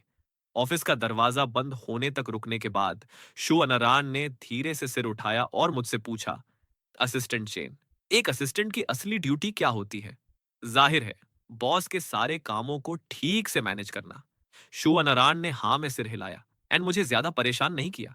उसने कॉफी का कप उठाया और एक चुस्की ली, पर साला, वो उसे तुरंत बाहर थूकने ही वाली थी। क्या तुमने ये जानबूझकर किया है? मैंने अपनी वो संस्कारी मुस्कान जारी रखी। प्रेसिडेंट शू, आपने मुझे कॉफी बनाने को कहा था, पर यह नहीं बताया था कि कौन सी बनानी है। मैं तो आमतौर पर सिर्फ इंस्टेंट कॉफी ही पीता हूँ। असल में उन 2 कप कॉफी में से एक इंस्टेंट नहीं थी। उसकी आदत को जानते हुए मैंने जानबूझकर इंस्टेंट वाली कॉफी उसकी तरफ सरका दी थी। उसके साथ मजे लेना तो ठीक था, पर क्लाइंट्स के साथ ऐसा खिलवाड़ करने की मेरी औकात नहीं थी। शू अनरान के पास कोई जवाब नहीं बचा था। अब से चाहे आसमान से कोई खबर ही क्यों ना टपक जाए, वो ये चेन की किसी बात पर रत्ती भर भी भरोसा नहीं करने वाली थी। मस्ती मजाक खत्म होने के बाद मैं वापस काम के मोड में आ गया और आज का पूरा शेड्यूल रिपोर्ट करने लगा। सुनने के बाद शू अनरान ने एक हल्की हामी भरी। अपने बैग से कार की एक चाबी निकाली और उसे टेबल पर रखते हुए मुझसे बोली, ये तुम्हारी कार का हर्जाना है। कोई जरूरत नहीं है प्रेसिडेंट शू, मेरी उस खटारा गाड़ी की कीमत में इस कार का शायद एक पहिया ही आएगा। इंश्योरेंस कंपनी ने पहले ही गाड़ी का क्लेम दे दिया है। क्या आप मेरे मुंह पर पैसा फेंक कर मार रही हैं? सच में, जैसी माँ वैसी बेटी, काम करने का तरीका एकदम सेम टू सेम है। मैंने तुम्हारी कार ठोकी है, तो तुम्हें एक बिल्कुल नई गाड़ी देना मेरा फर्ज बनता है। तुम्हारे पास कैश लेने का भी ऑप्शन है। शू अनारान। इसी मोड़ पर उसने बात घुमाई। वैसे असिस्टेंट शेन, तुमने अभी तक मेरा नंबर सेव क्यों नहीं किया? आमतौर पर जब मैं फ्री होती हूँ और मुझे काम के सिलसिले में तुम्हें ढूंढना हो, तो मैं क्या करूं? इंटरनल वर्क ग्रुप के जरिए मैडम। जैसे ही मैंने अपनी बात खत्म की, उस औरत ने जानबूझकर टोन बदलते हुए कहा, तो तुम खुद अभी मेरी फ्रेंड रिक्वेस्ट एक्सेप्ट कर रहे हो, या फिर मैं इंटरनल वर्क ग्रुप में तुम्हारा नाम टैग करके बेइज्जती करूं? मैं खुद ही एक्सेप्ट कर लेता हूं। मैंने तुरंत अपना फोन बाहर निकाला और उसके ठीक सामने एक्सेप्ट का बटन दबा दिया। प्रेसिडेंट शू, अब ठीक है ना? शू अनरान ने तसल्ली से सिर हिलाया और धीरे से बोली, जाओ, अपना काम करो। जी, प्रेसिडेंट शू। तभी उसे शायद कुछ और याद आया। जैसे ही मैंने 2 कदम बढ़ाए थे, उसने पीछे से मुझे आवाज दी, अब शू अनरान कौन सा नया नाटक रचना चाहती है साला? सारी बातें एक ही बार में नहीं बता सकती क्या? मैं वापस अपनी नकली कॉर्पोरेट मुस्कान के साथ मुड़ा। प्रेसिडेंट शू, क्या कोई और ऑर्डर है आपके पास? क्या तुम्हारे पास सिर्फ एक ही फोन नंबर है? मेरे दिल की धड़कन एक पल के लिए रुक गई। मैंने हाँ में सिर हिलाया। जी हाँ। तब जाकर शू अनरान का सब्र जवाब दे गया और उसने हाथ हिलाकर मुझे बाहर जाने का इशारा किया। उसे डर था कि अगर ये चेन अभी बाहर नहीं गया, तो वो थोड़ी देर में उसे पीटना शुरू कर देगी। पूरे 4 साल बीत गए हैं। किस बेसिस पर सिर्फ मैं ही इस दर्द को झेल रही हूं? मैं जानबूझकर इसे ऐसे खत्म नहीं होने देना चाहती। ये चेन, क्या तुम तैयार हो? अगर तुम एक बार फिर मेरी दुनिया में घुस आए हो, तो अब भागने का रास्ता भूल जाओ। प्रेसिडेंट के ऑफिस से बाहर निकलने के बाद मैंने अपने सीने को थपथपाया। ऐसा लगा जैसे साला मौत के मुंह से बचकर आया हूं। मुझे लग रहा था कि शू अनरान आज अपने असली रूप में नहीं थी। खैर, मुझे अचानक याद आया कि मेरे नए घर में अभी तक सिक्योरिटी कैमरे नहीं लगे हैं, तो मैंने तुरंत ऑनलाइन जाकर 2 कैमरे ऑर्डर कर दिए। लंच ब्रेक के दौरान मैंने पूरे स्टाफ कैफेटेरिया में नजर दौड़ाई, पर शू अनरान वहां कहीं नहीं दिखी, जो कि लॉजिकल था। आखिर वो बॉस है यार, वो भला हम जैसे मजदूरों के ठिकाने पर क्यों आएगी? इसी बीच फांग जेंग बोल पड़ा। उसे लग रहा था कि प्रेसिडेंट शू सच में बहुत बढ़िया है। वो पुराना खड़ूस बॉस तो हर छोटी बात पर बाल की खाल निकालता रहता था। प्रेसिडेंट शू वैसी नहीं है। वो जो कहती हैं, साफ कहती हैं। वो पुराना खड़ूस अक्सर क्या बकवास करता था? जब मैंने ही तुम्हें सब बता दिया, तो फिर मुझे तुम्हारे जैसे सेक्रेटरी की क्या खाक जरूरत है? बात करते करते ये जुनहाव ने मुझसे सुबह के बारे में पूछा। ये चेन, क्या सीन था सुबह का? क्या तुझ पर कोई भूत सवार था क्या? तू इतनी बुरी तरह बदहवास क्यों भाग रहा था? अरे पूछ मत यार। कल रात ऑफिस से निकलते ही किसी ने मेरी गाड़ी को पीछे से ऐसा ठोका कि वो पलट गई। तुझे चोट तो नहीं लगी ना? मैंने ना में सिर हिलाया। मैंने कल रात का पूरा ड्रामा उन दोनों को सुनाया। ये जुनहाओ और फांग झेंग ने एक दूसरे को देखा। उन्हें पक्का यकीन हो गया कि दाल में कुछ काला है। फिर उनकी आंखें चमकी और वो मुझसे पूछताछ करने लगे। छोटे चेन, सच सच उगल साले, क्या तू और प्रेसिडेंट शू पहले से एक दूसरे को जानते हो? वरना उसके पास कोई और काम नहीं था क्या, जो सीधे तेरी गाड़ी ठोक कर उसे पलटा दिया? मैंने दांत पीसते हुए जवाब दिया, जाहिर है, क्योंकि वो एक नंबर की सनकी औरत है। ये जुनहाव ने हैरानी से अपनी आंखें फाड़ दी, आसपास चौकन्ना होकर देखा और अपने चॉपस्टिक्स नीचे रख दिए। लौंडे, तेरी हिम्मत की दाद देनी पड़ेगी, कुछ भी बक रहा है। ये कंपनी का कैफेटेरिया है। अगर गलती से प्रेसिडेंट शू ने सुन लिया, तो तेरा राम नाम सत्य हो जाएगा। इसी बीच फांग जेंग, जो अब तक चुपचाप सुन रहा था, अचानक बोल पड़ा, जरा रुको, कहीं तुम दोनों पुराने आशिक तो नहीं हो? मेरे पास हाँ में सिर हिलाने के अलावा कोई रास्ता नहीं बचा था। तेरी की, वो सच में तेरी 4 साल पहले वाली एक्स गर्लफ्रेंड है क्या? मैंने उन्हें घूर कर देखा। अपनी आवाजें नीचे रखो सालो। क्या ये कोई गर्व की बात है जो ढिंडोरा पीट रहे हो? इसके बाद फांग जेंग ने मजे लेते हुए पूछा, क्या प्रेसिडेंट शू ने तुम्हारी कार का हर्जाना दिया? हाँ दिया, एक बीएमडब्ल्यू। साले, इसमें मना करने वाली क्या बात है? अगर मेरी कोई ऐसी एक्स गर्लफ्रेंड होती जो हॉट भी हो और रईस भी, तो ब्रेकअप के बाद भी मैं उसके साथ डेट पर जाने को तैयार हो जाता। मैंने अपनी आवाज और धीमी की और एक लाइन जोड़ी, लेकिन साला, मैंने जो उसका कुत्ता चुराया था, वो बात उसे पता चल चुकी है। ये जुनहाओ और फांग जेंग ने एक साथ मेरे सामने हाथ जोड़ने का जेस्चर किया। छोटे, अपना ख्याल रखना, तेरी नया डूबने वाली है। कुत्ता चुराने की ये बात उस एम्प्रेस को बिल्कुल पता नहीं चलनी चाहिए थी, वरना जिस तरह से वो लोगों की वॉट लगाती है, वो सीधे पुलिस को भी बुला सकती है। लंच ब्रेक के दौरान, शायद इसलिए क्योंकि शू अनरान का केबिन मेरे ठीक बगल में था, मैं डेस्क पर सिर टिकाए रहा, पर मुझे खाक नींद नहीं आई। मुझे डर था कि अगर मैं गलती से सो गया तो कल की तरह फिर से उसके सपने आने लगेंगे। साला बिल्कुल चुड़ैल से सामना होने जैसा था। ऑफिस खत्म होने से पहले मुझे शू अनरान का एक मैसेज मिला। जरा मेरे ऑफिस में आओ। मैंने अभी अभी अपना कंप्यूटर बंद किया था, डेस्क से फोन उठाया और उसे अनलॉक किया। मेरा चेहरा गुस्से से लाल हो गया और मैंने उसकी नकल उतारते हुए बुदबुदाया, जरा मेरे ऑफिस में आओ। ज्यादा नखरे दिखा रही है ना? मैंने नफरत से एक ठंडी हुंकार भरी और सीधे बगल वाले प्रेसिडेंट के ऑफिस की तरफ बढ़ गया। दरवाजे के सामने खड़े होकर मैंने एक गहरी सांस ली और फिर एक नकली स्माइल चिपकाई। प्रेसिडेंट हुआ, क्या आप मुझे ही ढूंढ रही थी? हुआ आन आन अपने कंप्यूटर स्क्रीन के सामने बैठी हुई थी और उंगली से सोफे की तरफ इशारा कर रही थी। मैंने देखा कि सोफे पर कुछ गिफ्ट बैग्स रखे हुए थे। अबे, ये खड़ूस मुझे सोफे पर बैठकर वेट करने को तो नहीं कह रही ना? जिस लेवल की नफरत हुआ आन आन मुझसे करती है। ये तो मेरी खुशकिस्मती थी कि इसने मुझे मुर्गा बनाकर घुटने टेकने को नहीं बोल दिया। थोड़ा वेट करो, 5 मिनट रेस्ट कर लो। हुआ आन आन ने देखा कि मैं अभी भी बुत बनकर खड़ा हूं। इतना बोलकर उसने अपनी मीटिंग को म्यूट किया और मुझसे कहा, सोफे पर कपड़े रखे हैं, कोई एक सेट चुनो और चेंज कर लो। मैं कपड़े चेंज करूं? और नहीं तो क्या, जल्दी करो, काम में लेट मत करवाओ। मैंने साफ मना कर दिया और बोला, प्रेसिडेंट हुआ, मुझे लगता है कि जो कपड़े मैंने पहन रखे हैं वो बिल्कुल परफेक्ट हैं। चेंज करने की कोई जरूरत नहीं है। हुआ आन आन ने एक ठंडी और ताने वाली हंसी हंसते हुए मेरा मजाक उड़ाया।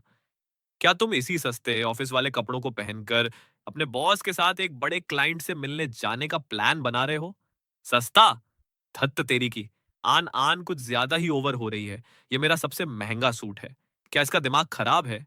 आखिरकार मैंने जवाब दिया, मुझे लगता है प्रेसिडेंट हुआ का एस्थेटिक सेंस ही खराब है। क्लाइंट से मिलने के लिए सूट पहनना ही सबसे तमीजदार तरीका होता है। जब उसने देखा कि मैं अपनी जिद पर अड़ा हूं और समझने को तैयार नहीं हूं, तो वो हल्का सा मुस्कुराई, अपनी भौहें उठाई और मजे लेते हुए बोली, मीटिंग खत्म होने में 5 मिनट बचे हैं। तुम आराम से नखरे दिखा सकते हो, लेकिन अगर 5 मिनट बाद भी तुमने कपड़े नहीं चुने, तो मुझे खुद एक एक करके तुम्हें कपड़े पहनाने में कोई दिक्कत नहीं होगी। मैंने 2 कदम पीछे खींच लिए और बुदबुदाया, पक्का पागल है ये औरत। डर रहे हो कि चेंज कहाँ करना है? हुआ आन आन ने बड़े प्यार से याद दिलाया, अंदर एक रेस्टरूम है, तुम वहां जाकर चेंज कर सकते हो। मैंने कड़क होकर मना कर दिया। हुआ आन आन ने बस सिर हिलाया। जैसे ही वो खड़ी हुई, मेरी फट गई और मैंने तुरंत बैग्स उठाए और लाउंज की तरफ भागा।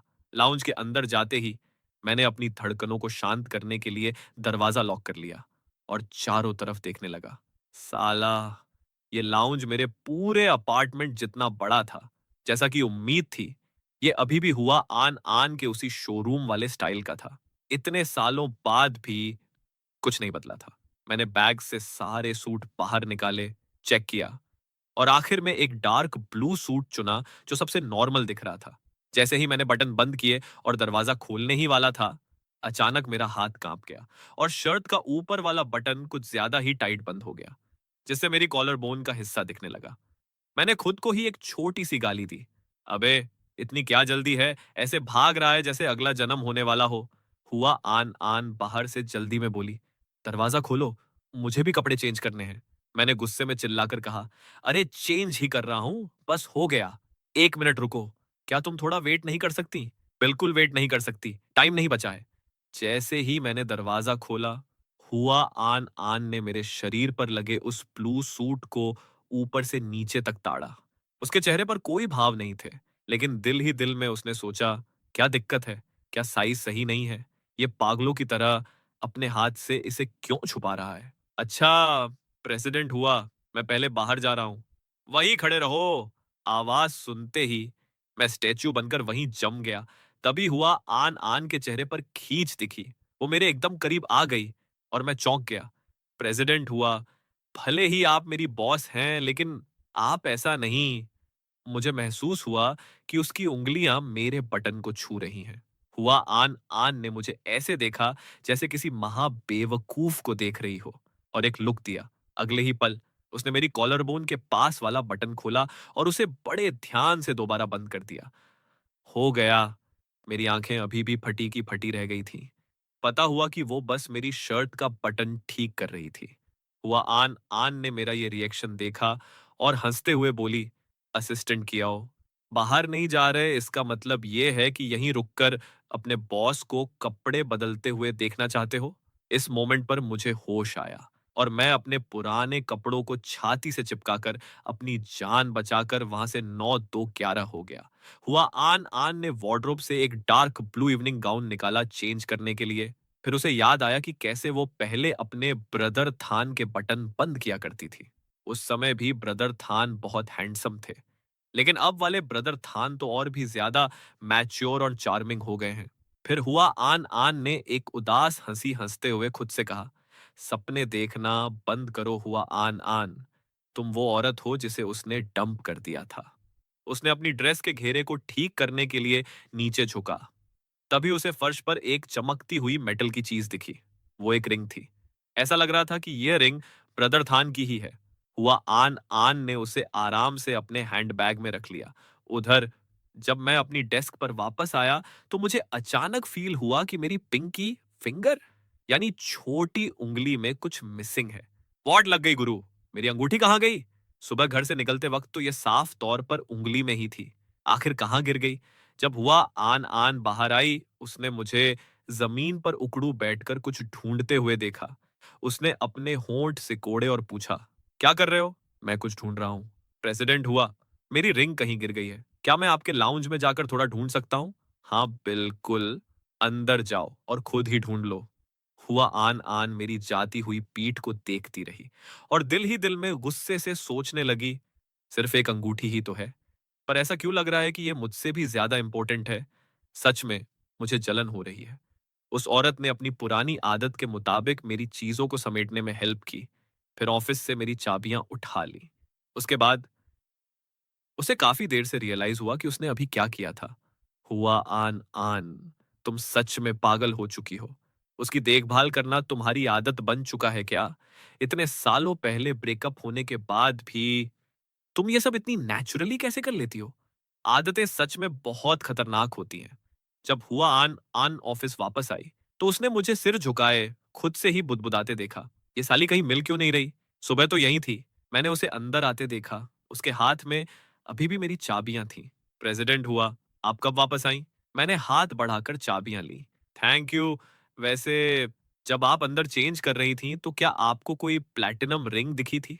हुआ आन आन ने मुझे एक शक भरी निगाह से देखा। मैंने तो नहीं देखी। क्या वो रिंग बहुत महंगी है? मैंने अपना सिर हिलाया। महंगी नहीं है, बस बात यह है कि जिसने मुझे वो रिंग दी थी, वो इंसान मेरे लिए बहुत इंपॉर्टेंट है। इंपॉर्टेंट? किसने दी थी जो इतनी इंपॉर्टेंट है? वो कोई ऐसा है जिसे आप नहीं जानती, पर मेरे लिए बेहद खास है। उस औरत की आंखों में दुख की एक लहर दौड़ गई और वो नफरत और नाराजगी से मुझे घूरने लगी। इसी मोमेंट पर मुझे याद आया कि आज रात एक वाइन पार्टी है। प्रेसिडेंट हुआ, पार्टी शुरू होने वाली है, जल्दी चलते हैं। हुआ आन आन ने सिर हिलाया और बाहर निकल गई। मैं उसके पीछे पीछे चल दिया। दिल ही दिल में सोच रहा था कि बाद में गाड़ी कौन चलाएगा?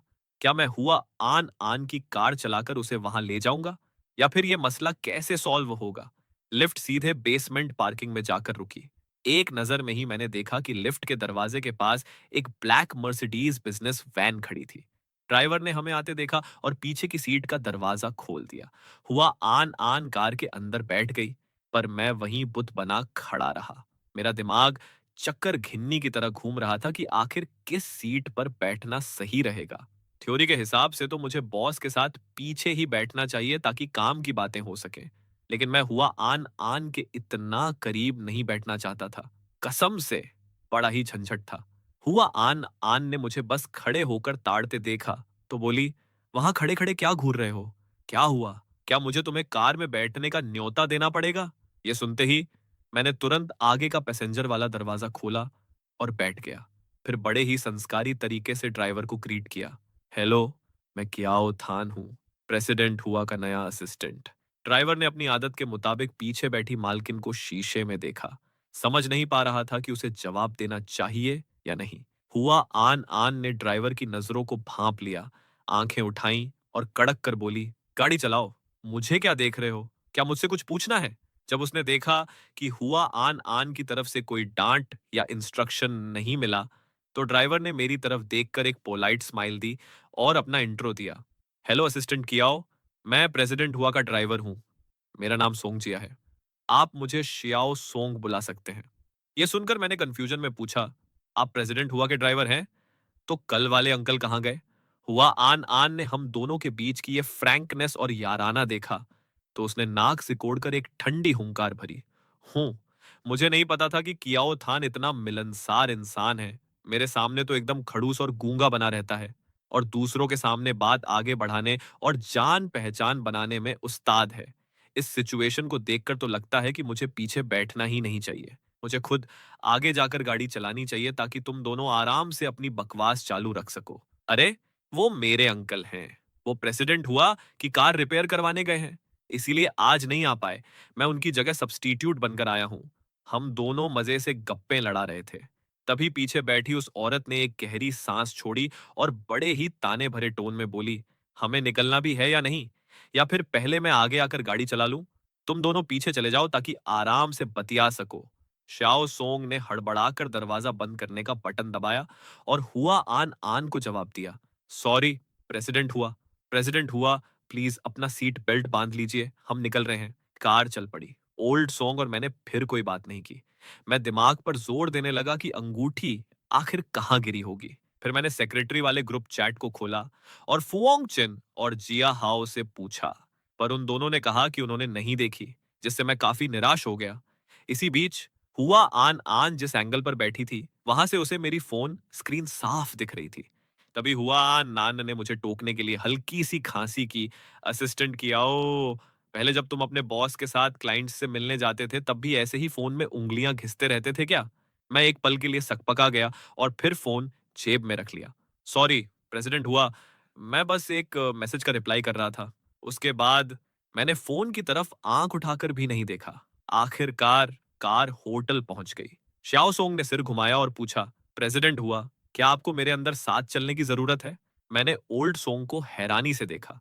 तभी हुआ आन आन ने सिर हिलाया और बोली, कोई जरूरत नहीं है। श्याओ सोंग, तुम जाकर खाना खा लो, 2 घंटे बाद हमें पिक करने वापस आ जाना। कार से उतरने के बाद मैंने नॉर्मली ओल्ड सॉन्ग के साथ अपना कांटेक्ट नंबर एक्सचेंज कर लिया। मेरी इस हरकत को देखकर हुआ आन आन ने मुझे बड़ी बेरुखी से घूरा और मन ही मन सोचा, ब्रदर थान, मुझे अब सच में गुस्सा आ रहा है। किस हक से जब मैं तुम्हें फ्रेंड लिस्ट में ऐड करती हूँ तो तुम सांप सूंघ कर बैठ जाते हो और एक्सेप्ट नहीं करते, पर दूसरों को ऐड करने के लिए इतने मरे जा रहे हो। ये सच में दिल दुखाने वाला है। इसके बाद हुआ आन आन ने मेरा वेट करने की जहमत नहीं उठाई और सीधे होटल के अंदर पैर बढ़ा दिए। प्राइवेट रूम के अंदर 6 पार्टनर्स पहले से ही आ चुके थे, जिनमें से 2 अपने बॉयफ्रेंड्स को भी साथ लाए थे। हुआ आन आन ने पूरे कमरे पर नजर दौड़ाई और सबसे कहा, आप सभी से माफी चाहती हूँ, मुझे आने में थोड़ी देर हो गई। अरे लेट नहीं है, बिल्कुल लेट नहीं है, हम लोग ही जल्दी आ गए थे। जल्दी से प्रेसिडेंट हुआ के लिए वाइन डालो। उसके बगल वाला आदमी खड़ा होने ही वाला था कि हुआ आन आन ने हाथ उठाकर उसे रोक दिया। कोई जरूरत नहीं है डायरेक्टर लियो, मैं अपने साथ एक कंपेनियन लाई हूं। मैं तुरंत इशारा समझ गया। मैंने टेबल से रेड वाइन की बोतल उठाई और हुआ आन आन और उसके पार्टनर के ग्लास में आधा आधा ग्लास वाइन डाल दी। हुआ आन आन जैसी बड़ी बॉस वाइन से बच नहीं सकती थी, तो मुझ जैसे छोटे असिस्टेंट की क्या बिसात। ऊपर से अंगूठी खोने के गम में मेरा मूड पहले से ही खराब था, इसलिए मेरा मन वहां से निकलकर थोड़ी ताजी हवा खाने का कर रहा था। मैंने हुआ आन आन के कान में फुसफुसाकर कहा, प्रेसिडेंट हुआ, मैं जरा रेस्टरूम जा रहा हूं। हुआ आन आन ने एक हल्की सी हामी भरी और मैंने अपना फोन उठा लिया। जैसे ही मैं जाने के लिए मुड़ा, एक घटिया और छिछोरा टोन सुनाई दिया। ओए छोटी बहन, तुम यहाँ अकेली क्यों आई हो? जरा इधर आओ और मेरे साथ एक पैग लगाओ। अगर मेरा मूड अच्छा हो गया तो तुम्हारे लिए एक बड़ा कॉन्ट्रैक्ट साइन कर दूंगा। ये लाइन सुनते ही जो बैंक्वेट हॉल अभी तक शोर शराबे से गूंज रहा था, वहां अचानक सन्नाटा पसर गया। मैंने झटके से मुड़कर देखा तो एक तोंद वाला अधेड़ उम्र का आदमी हुआ आन आन को गंदी नजरों से ताड़ रहा था। यह साला आदमी इस तरह की वाइन पार्टी में पहली बार आया था और उसे रत्ती भर भी अंदाजा नहीं था कि उसके सामने जो खड़ी है वो दुनिया की जानी मानी प्रेसिडेंट हुआ है। उसे लगा कि वो किसी कॉरपोरेट बॉस की कोई छोटी मोटी असिस्टेंट है, इसलिए उसने ऐसी जाहिलों जैसी फप्ती कसने की हिम्मत की। ये बकवास सुनकर हुआ आन आन ने अपना वाइन ग्लास नीचे रखा। उसने गजब की खतरनाक शांति ओढ़ ली थी और उस आदमी को बर्फ जैसी ठंडी नजरों से घूरने लगी। कमरे का माहौल जैसे जम सा गया था। वह आदमी भी हुआ आन आन की उस खूंखार नजर से इस कदर डर गया कि उसकी रीढ़ की हड्डी में सिहरन दौड़ गई और उसने अनजाने में अपना सिर दूसरी तरफ घुमा लिया। जैसे ही हुआ आन आन ने अपने सुर्ख होंठ कुछ बोलने के लिए खोले, तभी मेरी आवाज गूंज उठी। प्रेसिडेंट हुआ, प्लीज 1 मिनट के लिए बाहर चलिए, चेयरमैन आपको ढूंढ रहे हैं। ये कुछ शब्द मैंने एकदम साफ और ऊंचे सुर में बोले। हुआ आन आन ने हैरानी से अपना सिर घुमाकर मेरी तरफ देखा और उसकी आंखों में एक हल्की सी मुस्कान तैर गई। हुआ आन आन भी तुरंत खेल समझ गई। वो खड़ी हुई और बोली, एवरीवन, आई एम सॉरी, मैं अब आप लोगों के साथ और नहीं रुक सकती। फिर उसने उस अधेड़ उम्र के आदमी को एक ठंडी और लापरवाही भरी नजर से देखा और उस तोंद वाले आदमी का चेहरा डर के मारे सफेद पड़ चुका था। माथे पर ठंडा पसीना टपक रहा था और वो धड़ाम से अपनी कुर्सी पर ढह गया। लग गए भाई, वो पूरी तरह वाट लग गई। दुनिया में इतने लोग थे और मैंने सीधे नामी गिरामी प्रेसिडेंट हुआ से ही पंगा ले लिया। हम दोनों जैसे ही दरवाजे से बाहर निकले, हुआ आन आन का सीना गुस्से से ऊपर नेत्री हो रहा था। वो बार बार अपने गुस्से को दबाने की कोशिश कर रही थी। ये देखकर कि गुस्से के मारे हुआ आन आन की उंगलियां कांप रही थीं, मैंने आगे बढ़कर उसे दिलासा देने के लिए उसकी पीठ थपथपाई। उसने मुझे खुद से दूर नहीं किया। काफी देर तक चुप रहने के बाद आखिरकार उसने अपनी दबी हुई आवाज में पूछा कि आओ थान, क्या तुम्हारे पास कोई कैंडी है? मैंने सिर हिलाया और जेब से कैंडी निकालते हुए क्यूरियस होकर पूछा, प्रेसिडेंट हुआ, आपको किस टाइप की कैंडी चाहिए? मेरे पास सिर्फ ये पेपर मिंट वाली कैंडी है। ये ज्यादा टेस्टी नहीं है। ज्यादा बकवास मत करो, बस इसे इधर दो। उसने बहुत फुर्ती से कैंडी का रैपर काटा और उसे अपने मुंह में डाल लिया। ठंडी ठंडी फ्रेशनेस उसके मुंह में फैल गई। उस औरत ने आंखें बंद की, एक गहरी सांस ली और ऐसा लगा कि उसने अपना वही पुराना शांत और क्लियर माइंडसेट वापस पा लिया है। अगर बात ये नहीं होती कि ये डील थानान के लिए बहुत इंपॉर्टेंट है और मैं पार्टनर्स पर अच्छा इंप्रेशन छोड़ना चाहती थी, तो कसम से अब तक मैंने उस आदमी को इस पूरी इंडस्ट्री से गायब करवा दिया होता। आन आन, तुम यहां क्या कर रही हो? तभी एक जानी पहचानी भारी मर्दाना आवाज गूंजी। एक आदमी आकर हुआ आन आन के ठीक सामने खड़ा हो गया। हुआ आन आन ने उसकी तरफ देखा और जवाब दिया, मैं क्लाइंट्स के साथ एक वाइन पार्टी में आई थी। क्या तुम अकेली आई हो? मैं यहाँ अपनी सौतेली माँ के साथ डिनर करने आया हूँ। आन आन, क्या तुम वहां चलकर एक बार हेलो बोलना चाहोगी? हुआ आन आन ने अपना हाथ हिलाया। नहीं, मैं नहीं जा रही, फालतू में सबका मूड खराब होगा। इतना बोलकर हुआ आन आन उसके पास से कटकर जाने लगी। तभी उस आदमी ने उसे पीछे से आवाज दी, आन आन, तुम्हें देश वापस लौटे काफी टाइम हो गया है। क्या तुम्हें सच में घर की याद नहीं आती? इस टाइम पर उसके बगल में खड़े होकर मैं बड़े ध्यान से उस आदमी को ताड़ रहा था। अरे साला, क्या ये वही आदमी नहीं है जो 4 साल पहले हुआ आन आन के साथ शॉपिंग मॉल में वेडिंग ड्रेस ट्राई करवाने गया था? कोई शक नहीं कि ये इतना जाना पहचाना क्यों लग रहा था। उनकी ये बातचीत सुनकर मैं चुपचाप एक कदम पीछे हट गया। क्या मैं किस लिए घर जाऊं? वो घर मेरा स्वागत नहीं करता। आनान, जो भी हुआ उसे 4 साल बीत चुके हैं। मेरी सौतेली माँ से सच में गलती हो गई थी। लेकिन थाम हैंग, तुम खुद को समझते क्या हो? तुम्हारी इतनी हिम्मत किसने की कि तुम मेरे मामलों में टांग अड़ाओ? उसने थाम हैंग के रिएक्शन को पूरी तरह इग्नोर किया और सीधे आगे बढ़ गई। जबकि मैं इस डर से कि कहीं उनके बीच न पिस जाऊं, तेजी से कुछ कदम पीछे हट गया। आखिर इन दोनों के बीच किस बात का रोना था? और हुआ आन आन अपने घर क्यों नहीं जाती थी? सच में बड़ा अजीब था। ऐसा सोचते हुए मुझे फील हुआ कि यहाँ ज्यादा देर रुकना खतरे से खाली नहीं है। इससे तो अच्छा है कि मैं वापस उस प्राइवेट रूम में जाकर हुआ आन आन का वेट करूं। लेकिन जब मैं दरवाजे पर खड़ा होकर अंदर का नजारा देखने लगा, तो मुझे एक अजीब सी घिन महसूस हुई। इसलिए मैंने दरवाजे के सामने वाली दीवार से अपनी पीठ टिका दी और पास्ट में हुआ आन आन के साथ बिताए उन पुराने दिनों को याद करने लगा। याद आने लगे उसके वो डिंपल्स जो मुस्कुराते वक्त दिखते थे, उसका हर बार वो क्यूटली नखरे दिखाना, और वो हमारा ब्रेकअप का टाइम हुआ आन आन का वो रो उतरा चेहरा, उसकी वो लाल आंखें जब वो मुझे अपनी तरफ खींच रही थी। और फिर याद आया बॉस हुआ आन आन का ये ठंडा और अजनबी रूप। उसका हर एक रूप मेरे दिमाग में एकदम साफ छपा हुआ था, जिसे मैं चाहकर भी कभी नहीं भूल सकता था। यहाँ खड़े खड़े क्या कर रहे हो? अंदर जाना थोड़ा अजीब सा लग रहा है। हुआ आन आन ने एक बार उस प्राइवेट रूम के अंदर झांका, फिर मुझसे बोली, मैं अंदर जाकर तुम्हारा जैकेट ले आती हूँ, तुम जाकर बिल सेटल करो, बाद में हम मेन लॉबी में मिलते हैं। यह बहाना बनाते हुए कि उसकी कोई अर्जेंट कॉन्फ्रेंस कॉल है, हुआ आन आन मेरा जैकेट लेकर वहां से रफू चक्कर हो गई। जब मैंने बिल चुका दिया, तो मैंने बैठने और हुआ आन आन का वेट करने के लिए एक कोना ढूंढ लिया। ठीक उसी मोमेंट पर मैंने देखा कि करीब दर्जन भर लोग एक साथ बाहर आ रहे थे, और उनके बीच में जो औरत चल रही थी, वो कोई और नहीं बल्कि हुआ आन आन की माँ थी। और जो आदमी उनसे बातें कर रहा था, वो वही था जिसे हुआ आन आन का मंगेतर कहा जाता था। किस्मत से मैं जिस पोजीशन पर बैठा था वो देखने वालों के लिए एक ब्लाइंड स्पॉट था। अगर कोई ध्यान न दे तो मैं किसी को दिखाई नहीं देता। हुआ आन आन मेरा सूट जैकेट हाथ में लिए जैसे ही बाहर आई, वो सीधे अपनी माँ से जा टकराई। आन आन! हुआ आन आन के कदम वहीं ठिठक गए। क्या तुम्हें अभी भी याद है कि मैं तुम्हारी माँ हूं? देश वापस आ गई, पर घर आने की जहमत तक नहीं उठाई। इतने साल हो गए कि क्या तुम्हारा ये नौटंकी और तमाशा अभी तक खत्म नहीं हुआ? तमाशा! तो इसका मतलब उसकी नजरों में इतने सालों से मैं बस मजे के लिए ड्रामा कर रही थी, हमेशा की तरह। वो अपनी उसी तानाशाही और रौब झाड़ने की आदत से मजबूर थी। उसने कभी मुझे कुछ समझा ही नहीं। मैं तुम्हारी माँ हूँ, हुआ आन आन।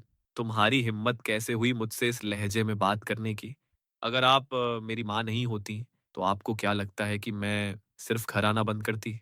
इतना बोलकर उन दोनों को पूरी तरह इग्नोर करते हुए वो सीधे आगे बढ़ गई। उनकी माँ ने उसके हाथ में वो सूट जैकेट देखा, तो वो जोर से चिल्लाई, हुआ आनान, वहीं रुक जाओ। अब तुम किस नए मर्द के साथ गुलछर्रे उड़ा रही हो, हाँ? और तो और, थॉम हैंक को देखकर भी तुमने उसे ग्रीट करने की तमीज नहीं दिखाई। सच में दिन ब दिन बदतमीज होती जा रही हो। इससे आपका कोई लेना देना नहीं है। आप अपनी नाक अढ़ाना बंद कीजिए। इतना कहकर उसने पीछे मुड़कर देखना भी गवारा नहीं किया और होटल से बाहर निकल गई। सौतेली माँ, आप तो जानती ही हैं कि आन आन का नेचर कैसा है। आप उस पर गुस्सा मत होइए। ब्रदर हैंक, अगर वो आपको भाव नहीं दे रही तो ये उसका लॉस है। वैसे भी आप ही हमारे हुआ परिवार के दामाद हैं। जब वो सब वहां से चले गए, तब जाकर मैं उस कोने से खड़ा हुआ और बाहर की तरफ आया। मेरे दिमाग में उनकी ये बातें बार बार गूंज रही थी। हुआ आन आन ने ऐसा बर्ताव क्यों किया? क्या इसलिए कि वो अपनी फैमिली के अरेंज किए हुए इस शादी के रिश्ते से नाखुश थी? लेकिन अगर वो नाखुश भी थी, तो क्या उसने उससे शादी कर ली थी? उसकी माँ ने अभी अभी साफ कहा था कि वो थाम हैंग नाम का बंदा हुआ फैमिली का दामाद है। जब मैं इसी कंफ्यूजन में पूरी तरह खोया हुआ था, तभी मेरा फोन बजा। स्क्रीन पर एक जाना पहचाना नंबर चमक रहा था, इसलिए मैंने कॉल अटेंड कर ली। तुम अब क्या कर रहे हो? कहाँ मर गए? बस अभी आ रहा हूँ। पार्किंग लॉट में हुआ आन आन कार से टिकी खड़ी थी। एक हाथ में मेरा जैकेट था। उसने अपना सिर झुका रखा था और उसका चेहरा अजीब तरह से उतरा हुआ था। मेरे कदमों की आवाज सुनकर ही उसने अपना सिर उठाया और पूछा, कहाँ चले गए थे तुम? क्या मैंने तुम्हें लॉबी में वेट करने को नहीं बोला था? मैंने मौके पर ही एक झूठा बहाना ठोक दिया। मैं बस बाहर एक फोन कॉल अटेंड करने गया था। उसने सिर हिलाया और कार के अंदर बैठ गई। ये देखकर कि मैं अभी भी पुत बना खड़ा हूं, उसने मुझे फिर से एक अजीब नजर से देखा। अभी भी कार में नहीं बैठना क्या? क्या ड्यूटी खत्म करके घर नहीं जाना? इसलिए मेरे पास कार में बैठने के अलावा कोई ऑप्शन नहीं था। कार होटल से निकली और मेन हाईवे पर आ गई। शाओ सोंग ने पूछा, प्रेसिडेंट हुआ, वापस कंपनी चलना है या पहले कियाओ थान को घर ड्रॉप करना है? पहले इसे इसके घर ड्रॉप करो। ब्रदर थान, आप कहाँ रहते हैं? हुआ आन आन ने जैसे ही ये नाम सुना, उसकी त्योरियां चढ़ गईं और वो कड़क कर बोली, श्याओ सोंग, तुमने अभी इसे क्या बुलाया? ब्रदर थान, क्या हुआ? प्रेसिडेंट हुआ, क्या आप दोनों एक दूसरे को अच्छे से जानते हैं? अपनी बॉस की इस पूछताछ से ओल्ड सोंग थोड़ा घबरा गया। मैं कंपनी के पास वाले सोन थुई हाकुआन रेजिडेंशियल एरिया में रहता हूँ। क्या आपको वहां का रास्ता पता है? हाँ, मुझे पता है। पूरे रास्ते हुआ आन आन आंखें बंद किए पड़ी रही। उसने एक शब्द भी नहीं निकाला। जहां तक मेरी बात थी, मैं अभी भी अपना दिमाग खपा रहा था कि मेरी अंगूठी आखिर कहाँ गिरी होगी। कंपनी इतनी बड़ी है, अगर वो ऑफिस के अंदर नहीं गिरी होगी, तो उसे वापस ढूंढ पाना सच में टेढ़ी खीर था। ब्रदर थान, हम पहुंच गए। कार रेजिडेंशियल एरिया के गेट के सामने आकर रुक गई। कार से उतरने के बाद मैंने श्याओ सोंग और हुआ आन आन को बाय कहा। थैंक यू श्याओ सोंग, प्रेसिडेंट हुआ। मैं फिर चलता हूँ। कल मिलते हैं। आधी खुली हुई कार की खिड़की से हुआ आन आन मेरी दूर जाती पीठ को निहारती रही। और जब मैं दूर चला गया, तब उसने श्याओ सोंग को गाड़ी आगे बढ़ाने का इशारा किया और फिर श्याओ सोंग से बोली, जाकर पता करो कि इस रेजिडेंशियल एरिया के बिल्डिंग 16 के 8वें फ्लोर पर कोई अपार्टमेंट खाली है क्या? रेंट पर मिले तो भी ठीक है, खरीदना पड़े तो भी ठीक है। आधे महीने के अंदर ये काम हो जाना चाहिए। प्रेसिडेंट हुआ, आप यहाँ रहना चाहती हैं? ये कंपनी के पास है ना? कोई दिक्कत है क्या? कोई दिक्कत नहीं है। बस बात ये है कि बिल्डिंग 16 का 8वां फ्लोर ही क्यों? कोई दूसरा फ्लोर नहीं चलेगा क्या? देश वापस आने के बाद तुम इतने बकवादी क्यों हो गए हो? जितना कहा गया है, बस उतना करो। जी, बिल्कुल। अपने बड़े से विला के अंदर हुआ आन आन सोफे पर बैठी थी। उसने वो अंगूठी निकाली और अपनी आंखों के सामने लहराने लगी। सिर्फ एक सस्ती सी अंगूठी ही तो है। कोई इतना घटिया गिफ्ट किसी को कैसे दे सकता है? इसे दोबारा देखने में भी घिन आती है। लेकिन अगर ब्रदर थान ने इस रिंग को डस्टबिन में पड़ा देख लिया, तो वो पक्का मुझसे जान लेने पर उतारू हो जाएंगे। हुआ आन आन शावर लेने ऊपर चली गई, फिर पानी का ग्लास लेने नीचे आई। कुछ देर तक उस रिंग को घूरती रही और फिर झुककर उस रिंग को वापस डस्टबिन से बाहर निकाल लिया। और जैसे ही मैंने घर में कदम रखा, लाइटनिंग यानी मेरा कुत्ता तुरंत दौड़ता हुआ आया। उसका चेहरा ऐसा था जैसे बहुत सताया हुआ हो। वो मेरे पैरों से लिपट गया, पूंछ हिलाने लगा और गोल गोल चक्कर काटने लगा। थका हारा मैंने अपना जैकेट दरवाजे के हुक पर टांगा, फिर नीचे झुककर लाइटनिंग को अपनी गोद में उठा लिया। सॉरी मेरे बच्चे, डैडी आज लेट हो गए। मैंने उसके लिए रखे खाने और पानी को दोबारा चेक किया। सुबह काम पर जाने से पहले यह देखकर तसल्ली हुई थी कि उसने खाना खाया था। मैंने कुत्ते को गले लगाया और बिना बड़ी लाइटें जलाए सोफे पर बैठ गया। घर में सिर्फ एक छोटी सेंसर लाइट जल रही थी जो मैंने जानबूझकर एक्स्ट्रा लगवाई थी, इस डर से कि जब मैं लेट आऊं तो कहीं लाइटनिंग डर न जाए। मैं कुत्ते को सहलाने लगा और मेरे दिल की कड़वाहट अब और दबी नहीं रह सकी। मैंने लाइटनिंग के सामने अपना दिल खोल कर रख दिया। लाइटनिंग, मैं क्या करूं? डैडी ने वो अंगूठी खो दी जो दादी डैडी के लिए छोड़ गई थी। हुआ आन आन को भी डैडी संभाल नहीं पाए और जो रिंग मेरी माँ मेरे लिए छोड़ गई थी, उसे भी मैं संभाल नहीं सका। डैडी सच में बहुत निकम्मे हैं। लाइटनिंग शायद मेरे दुख को भांप गया था। वो बार बार मेरे हाथों को चाटने लगा। मेरा मूड बहुत ही बकवास था। मैं बस लाइटनिंग को सहलाकर खुद को तसल्ली दे रहा था। लाइटनिंग, शुक्र है कि डैडी के पास तुम हो, वरना डैडी को समझ नहीं आता कि इस दर्द से कैसे पार पाए, और इन अधूरी यादों से भी। शावर लेने के बाद मैं लाइटनिंग को वॉक पर ले जाना नहीं भूला। मैं गेट के पास वाली दुकान पर रुका और दुकानदार से कहा, एक कैन लेमन वाटर दे दो। जैसे ही मैं पे करने के लिए कोड स्कैन करने वाला था, कुछ सेकंड के लिए रुक गया और फिर बोला, एक पेपरमिंट कैंडी भी दे देना। थैंक यू, कष्ट के लिए माफी। दुकान से बाहर निकलकर मैंने वो ड्रिंक कैन अपनी जेब में डाल लिया। कुत्ते के पट्टे को अपनी कलाई पर लपेटते हुए मुझे अचानक वो दिन याद आ गए जब हम दोनों प्यार में थे। जब भी वो मुझे इस तरह का पानी पीते देखती थी, हुआ आन आन हमेशा बहुत क्यूरियस हो जाती थी। जब भी हमारा झगड़ा होता, वो अपनी त्योरियां चढ़ाकर उसे झपट लेती और एक घूंट पीकर कहती, इसका टेस्ट इतना बकवास क्यों है? और मैं जब उसका वो चेहरा देखता, तो मुझे वो इतनी अडोरेबल लगती थी कि मैं उसे किस करने से खुद को रोक नहीं पाता था। कि आओ थान, तुम सच में एक नंबर के उचक्के हो। मैंने एक ठंडी सांस ली और यादों के इस सिलसिले को यहीं रोक दिया। दुख की बात यह है कि ये सब अब पास्ट बन चुका है। अब पहले जैसा कुछ भी होना नामुमकिन है। घर पहुंचकर मैंने लाइटनिंग के गले से वो पट्टा खोला। मैं फर्श पर पालथी मारकर बैठ गया और टीवी चालू कर दिया। टीवी पर मेरा फेवरेट शो आ रहा था, पर आज मेरा दिमाग वहां बिल्कुल नहीं था। मैंने लाइटनिंग का सिर सहलाया और खुद से ही बुदबुदाया, लाइटनिंग, बाद में डैडी तुम्हारे लिए एक नई सौतेली माँ ढूंढ लाएं क्या? बोलो। कुत्ते को जैसे बात समझ आ गई। उसने मेरी तरफ देखकर 2 बार वूफ वूफ वाफीफ किया। अच्छा, तो तुम्हें भी ये आइडिया पसंद नहीं आया? तो फिर भाड़ में जाए। डैडी भी अब किसी और को पसंद नहीं करेंगे। हम दोनों बस एक दूसरे के सहारे जिंदगी काट लेंगे। आज सैटरडे है, इसलिए मुझे काम पर नहीं जाना था। सुबह सुबह मैं घर की सफाई करने के लिए जाग गया। उसके बाद मैंने ग्रुप चैट में अपनी लोकेशन सेंड की और दीपन थुआन हाओ और बाकी दोस्तों को हाउस वार्मिंग पार्टी के लिए हॉट पॉट खाने इनवाइट किया, ताकि घर में थोड़ी रौनक और इंसानी चहल पहल हो सके। लाइटनिंग, घर पर शरीफ बनकर रहना। डैडी तुम्हारे लिए मार्केट से कुछ बढ़िया खाना लेने जा रहे हैं। अपार्टमेंट एरिया के पास में एक मार्केट भी था और एक शॉपिंग मॉल भी। चलते चलते मैं बड़बड़ाते हुए खुद को कोस रहा था। हुआ आन आन सच में पागल औरत है। कोई काम धंधा नहीं था क्या जो उसने जाकर मेरी कार ठोक दी? अब मजा आ रहा है। कहीं भी जाने के लिए पैदल घिसटना पड़ रहा है। सच में दिमाग खराब हो गया है। छोड़ो यार, शायद मुझे एक नई कार ही खरीद लेनी चाहिए। मेरे दोनों हाथ सामान से पूरी तरह लदे हुए थे और मैं बड़बड़ाते हुए घर वापस आ रहा था। जैसे ही मैंने अपना सिर उठाया, मैंने देखा कि दरवाजे के सामने एक औरत खड़ी थी। उम्र करीब 30 साल, और उसके पैरों के पास एक सामान का डिब्बा रखा था।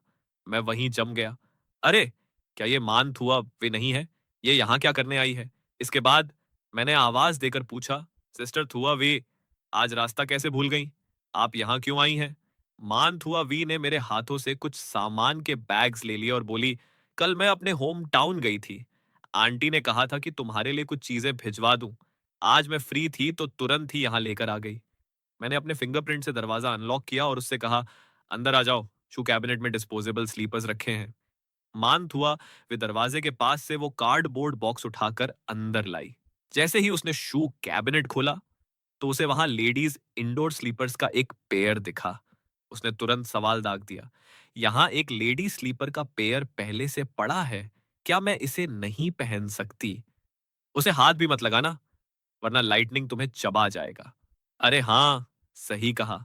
लाइटनिंग ने जैसे ही आवाज सुनी, वो तुरंत कमरे से बाहर लपका। कि आओ थान, अपने इस कुत्ते को संभालो यार। तुमने इस कुत्ते को कितने सालों से पाला है? ये मुझे अभी भी इतनी दुश्मन वाली नजरों से क्यों देखता है? मैंने कितनी बार कहा है कि मैं इसकी कजिन हूं, तुम्हारी गर्लफ्रेंड नहीं। वो किचन में सामान सेट कर रही थी। मान थुआवी की ये शिकायत सुनकर मेरी हंसी छूट गई। लाइटनिंग, इधर आओ, किसी पर भी मुंह मत मारो, शरीफ बनो। वो आखिर एक फिटनेस कोच है, फिर भी एक पालतू कुत्ते से इस कदर डरती है।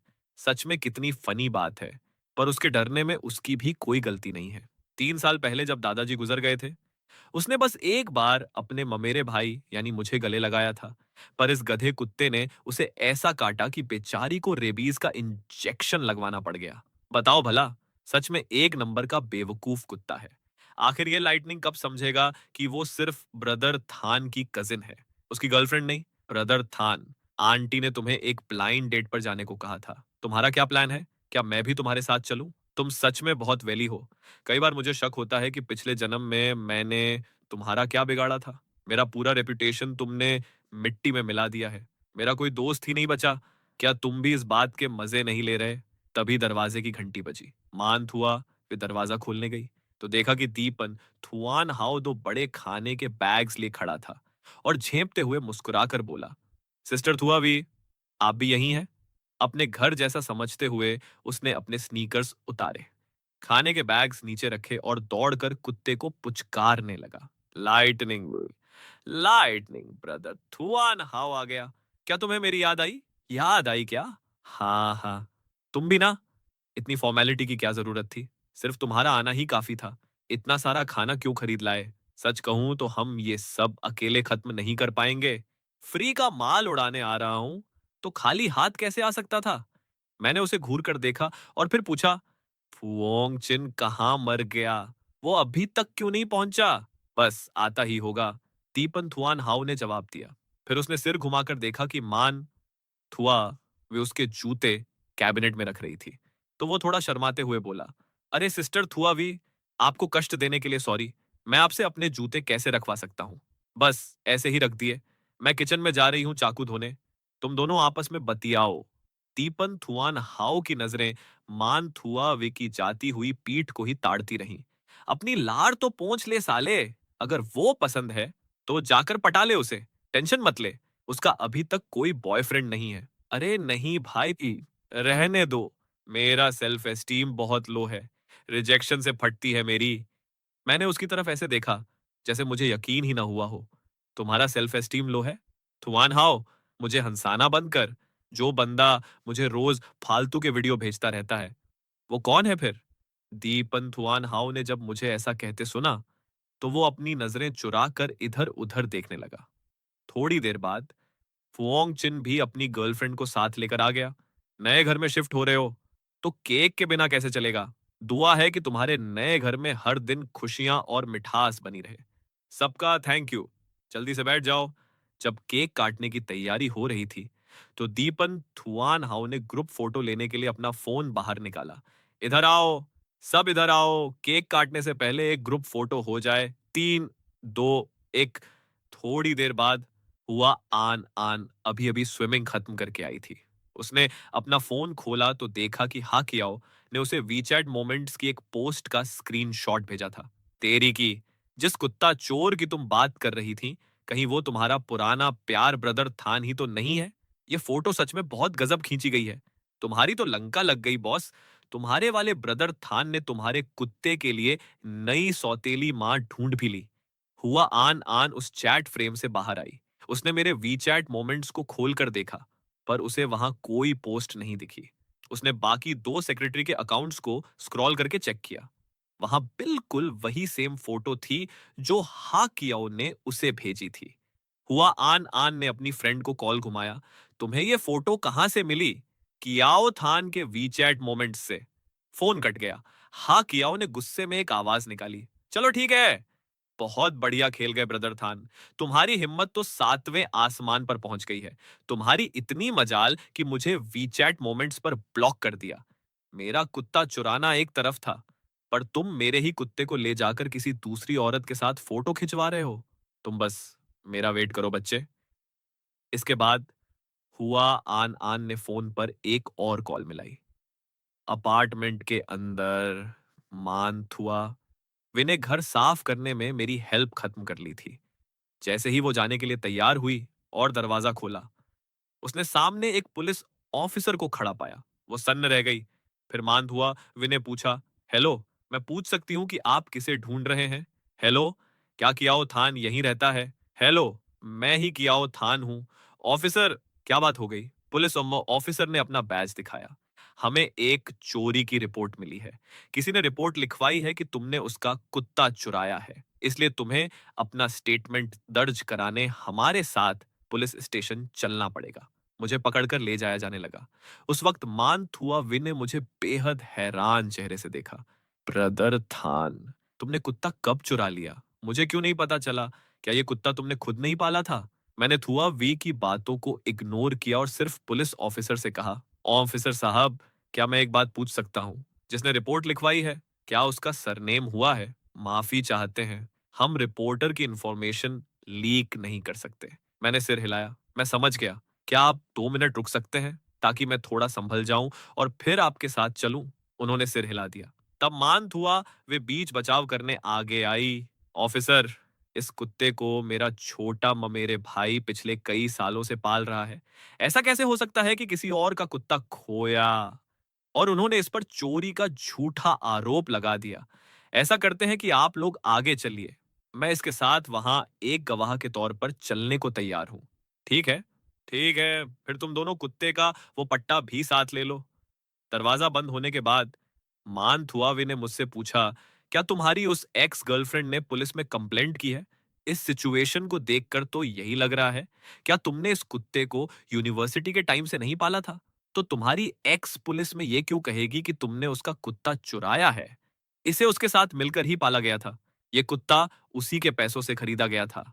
मान थुआवे मेरे पीछे पीछे आते हुए पूछने लगी, तो तुम दोनों के ब्रेकअप के बाद तुम उसकी मर्जी के बिना कुत्ते को लेकर रफू चक्कर हो गए थे?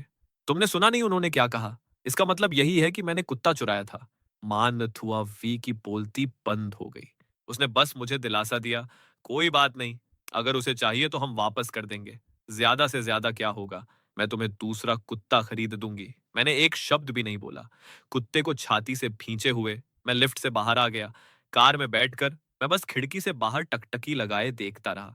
मान थुआवी ने क्यूरियस होकर पूछा, ब्रदर थान, क्या तुम और तुम्हारी एक्स अभी भी टच में हो? मैं इस बात को कैसे समझाऊं? शायद हाँ ही समझा जा सकता है। अरे यार, हाँ है तो हाँ बोलो, ना है तो ना। ये शायद हाँ ही समझा जा सकता है का क्या लॉजिक है? मेरी तो समझ से बिल्कुल बाहर है, क्योंकि फिलहाल तो वो तुम्हारी परम बॉस है। तेरी की तो क्या पुलिस में कंप्लेंट करना बस तुम्हारे मजे लेने की कोई चाल है? मैं भी यही बात बहुत अच्छे से जानना चाहता हूँ। पता नहीं ये हुआ आन आन इस बार क्या नया रायता फैला रही है। कार पुलिस स्टेशन के पास रोड के किनारे रुकी। मैंने देखा कि वो औरत पहले से ही पुलिस स्टेशन के गेट के सामने खड़ी थी। उसे देखकर लग रहा था कि वो कंपनी वाली लुक से बिल्कुल अलग है। मान थुआ विन ने धीरे से कहा, क्या ये वही है? सच में बहुत खूबसूरत है, पर इतनी खड़ूस और जालिम क्यों है? हाँ, बिल्कुल वही है सिस्टर थुआवी। आप वापस चली जाइए, बाकी का मैटर मैं खुद ही सॉर्ट आउट कर लूंगा। हुआ आन आन मान थुआ वी को नहीं जानती थी, पर मुझे लेकर उसकी पजेसिवनेस बहुत ज्यादा थी। मुझे डर था कि हुआ आन आन कहीं मान थुआ वी को देखकर भड़क न जाए, इसलिए उसे पहले घर भेजना ही सबसे बेस्ट डिसीजन था। बिल्कुल नहीं, मैं तुम्हें यहाँ अकेला कैसे छोड़ सकती हूँ? अगर मेरे मम्मी पापा को पता चला तो वो पक्का मेरी खाल उधेड़ देंगे। जैसे ही मैं कार से उतरा, मेरी गोदी में बैठा वो छोटा कुत्ता कुछ भांप गया और छटपटाने लगा। मैंने दबी आवाज में उसे डांटा, अबे तू अभी तक उससे मिला भी नहीं है और अभी से इतना उतावला हो रहा है? लाइटनिंग, तू सच में महानम का हराम जीव है। थोड़ी देर में तू अपनी मम्मी के साथ घर चला जाएगा, फिर फ्यूचर में कभी अपने डैडी की शक्ल नहीं देख पाएगा। जब मैं और मान थुआ वे वहां पहुंचे, हुआ आन आन ने हमें देखा और एक ठंडी और कड़वी हंसी हंसी। फिर पुलिस स्टेशन के अंदर चली गई। पुलिस स्टेशन के अंदर हुआ आन आन के बगल में एक वकील खड़ा था। इससे पहले कि मैं कुछ बोल पाता, मान थुआ वे का फोन बज उठा। जब उसने अपनी बात खत्म की तो मैंने उससे कहा, आप जाइए अपना काम संभालिए, थोड़ी देर में मैं खुद ही टैक्सी करके घर पहुंच जाऊंगा। मान थुआ वे भी जाना नहीं चाहती थी, पर उसका सच में कोई अर्जेंट काम था।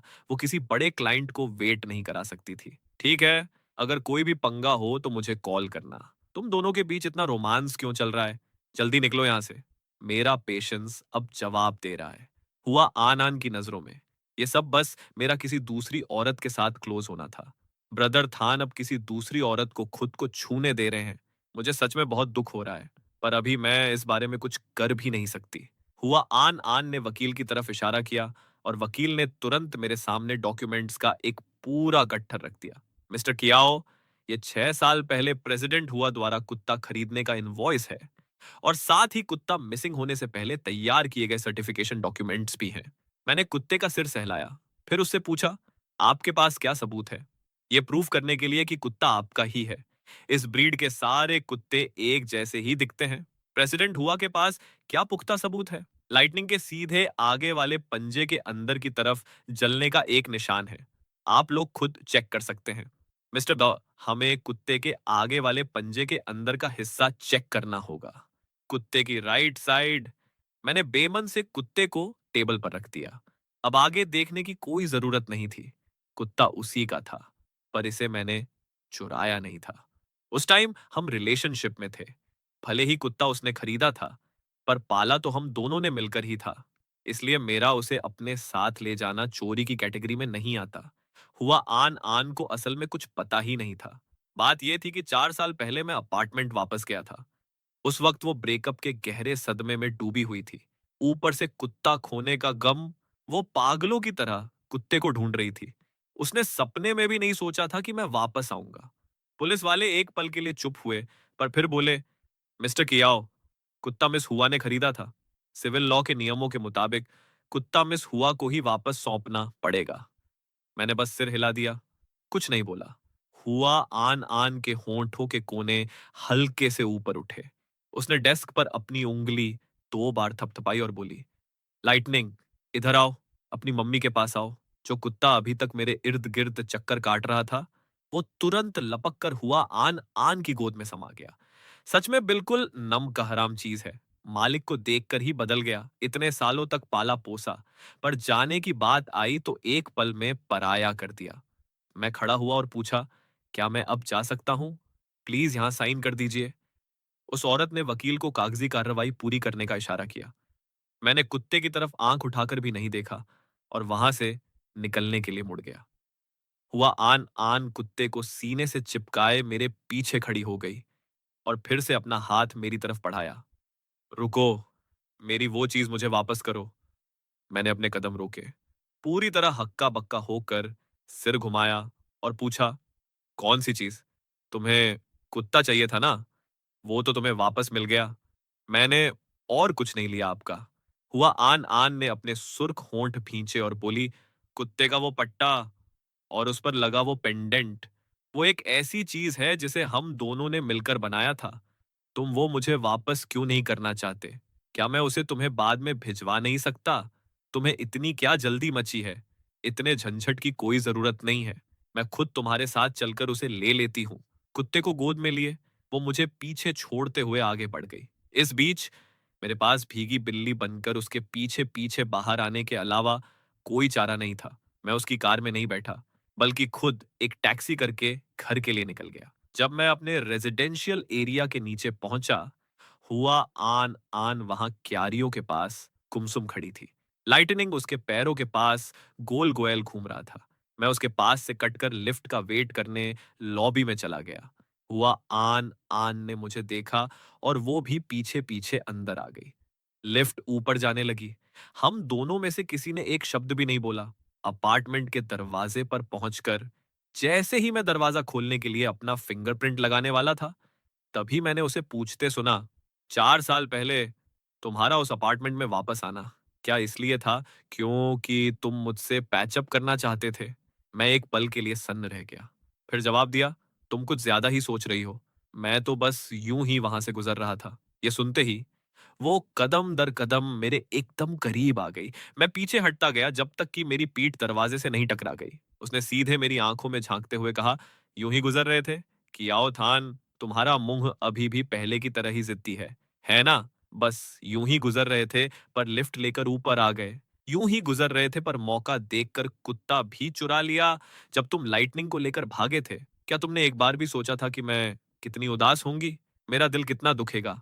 हाँ, खैर, अब तो मैंने तुम्हें तुम्हारा कुत्ता वापस कर दिया है ना? जानबूझकर कंपोजर दिखाने वाली मेरी इस बात ने हुआ आन आन का चेहरा गुस्से से लाल कर दिया।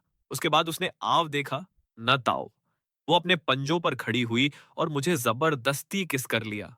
जैसे ही उसके गर्म होंठ मेरे होंठों से छुए, मैं तुरंत उसे पीछे धकेलना चाहता था, पर अंदर से थोड़ा बहक गया। उन उलझे हुए और बेकाबू इमोशंस के बीच मेरे हाथ अनजाने में उसकी कमर पर लिपट गए और मैंने गेम पलटते हुए उसके किस का जवाब देना शुरू कर दिया। हुआ अनान, क्या तुम्हें लगता है कि सिर्फ तुम ही उदास और टूटी हुई हो? लेकिन अगर आज तुम खुद चलकर मेरे दरवाजे पर आई हो, तो मैं भी अब शरीफ नहीं रहने वाला। थोड़ी देर बाद हुआ आन आन ने मुझे दांत काट लिया। तुमने मुझे जबरदस्ती किस किया? मैं गुस्से के मारे हंस पड़ा और पलटकर जवाब दिया, मेरी बड़ी मालकिन, जरा आंखें खोलकर देखो, शुरुआत असल में किसने की थी? इसके बाद मैंने हुआ आन आन को पीछे धकेला, दरवाजा खोला और अंदर घुस गया। ये देखने की जहमत भी नहीं उठाई कि वो बाहर खड़ी है या नहीं। सीधे मुंह पर दरवाजा बंद कर दिया। बाहर खड़ी हुआ आन आन एक पल के लिए सन्न रह गया। फिर उसने गुस्से में अपने पैर पटके कि आओ थान, तुम सच में बहुत बदतमीज इंसान हो। मैं अब तुम्हें कभी पसंद नहीं करूंगी। इसी बीच उसके बगल में खड़ा लाइटनिंग अपने पंजों से दरवाजा खुरचने लगा। हुआ आन आन ने बिना कुछ बोले प्यार से उसका सिर सहलाया। थोड़ी देर बाद दरवाजा फिर खुला। मेरे हाथों में सामान के दो बड़े बैग थे। मैंने उससे कहा, तुम्हें जो भी चीजें चाहिए वो सब इसमें है। खाना, खिलौने, सब कुछ पूरा है। मुझे पता है तुम्हारे पास बहुत पैसा है उसके लिए नया सामान खरीदने को, पर ये वो चीजें हैं जिनकी उसे आदत है। तुम तब तक वेट कर सकती हो जब तक वो तुम्हारे घर में सेट ना हो जाए। फिर नया सामान ले आना। ये वो सूट है जो तुमने मुझे दिया था। मैंने इसे धोकर साफ कर दिया है। और हाँ, प्रेसिडेंट हुआ। सामान काफी ज्यादा और भारी है। आप अपने ड्राइवर को बुला सकती हैं इसे उठाने के लिए। अकेले शायद आप ये सब न उठा पाएं। मेरी आवाज थोड़ी भारी हो गई थी। मैं आखिर किस बात पर लड़ रही हूं, ये जानते हुए भी कि कुत्ता उसका है।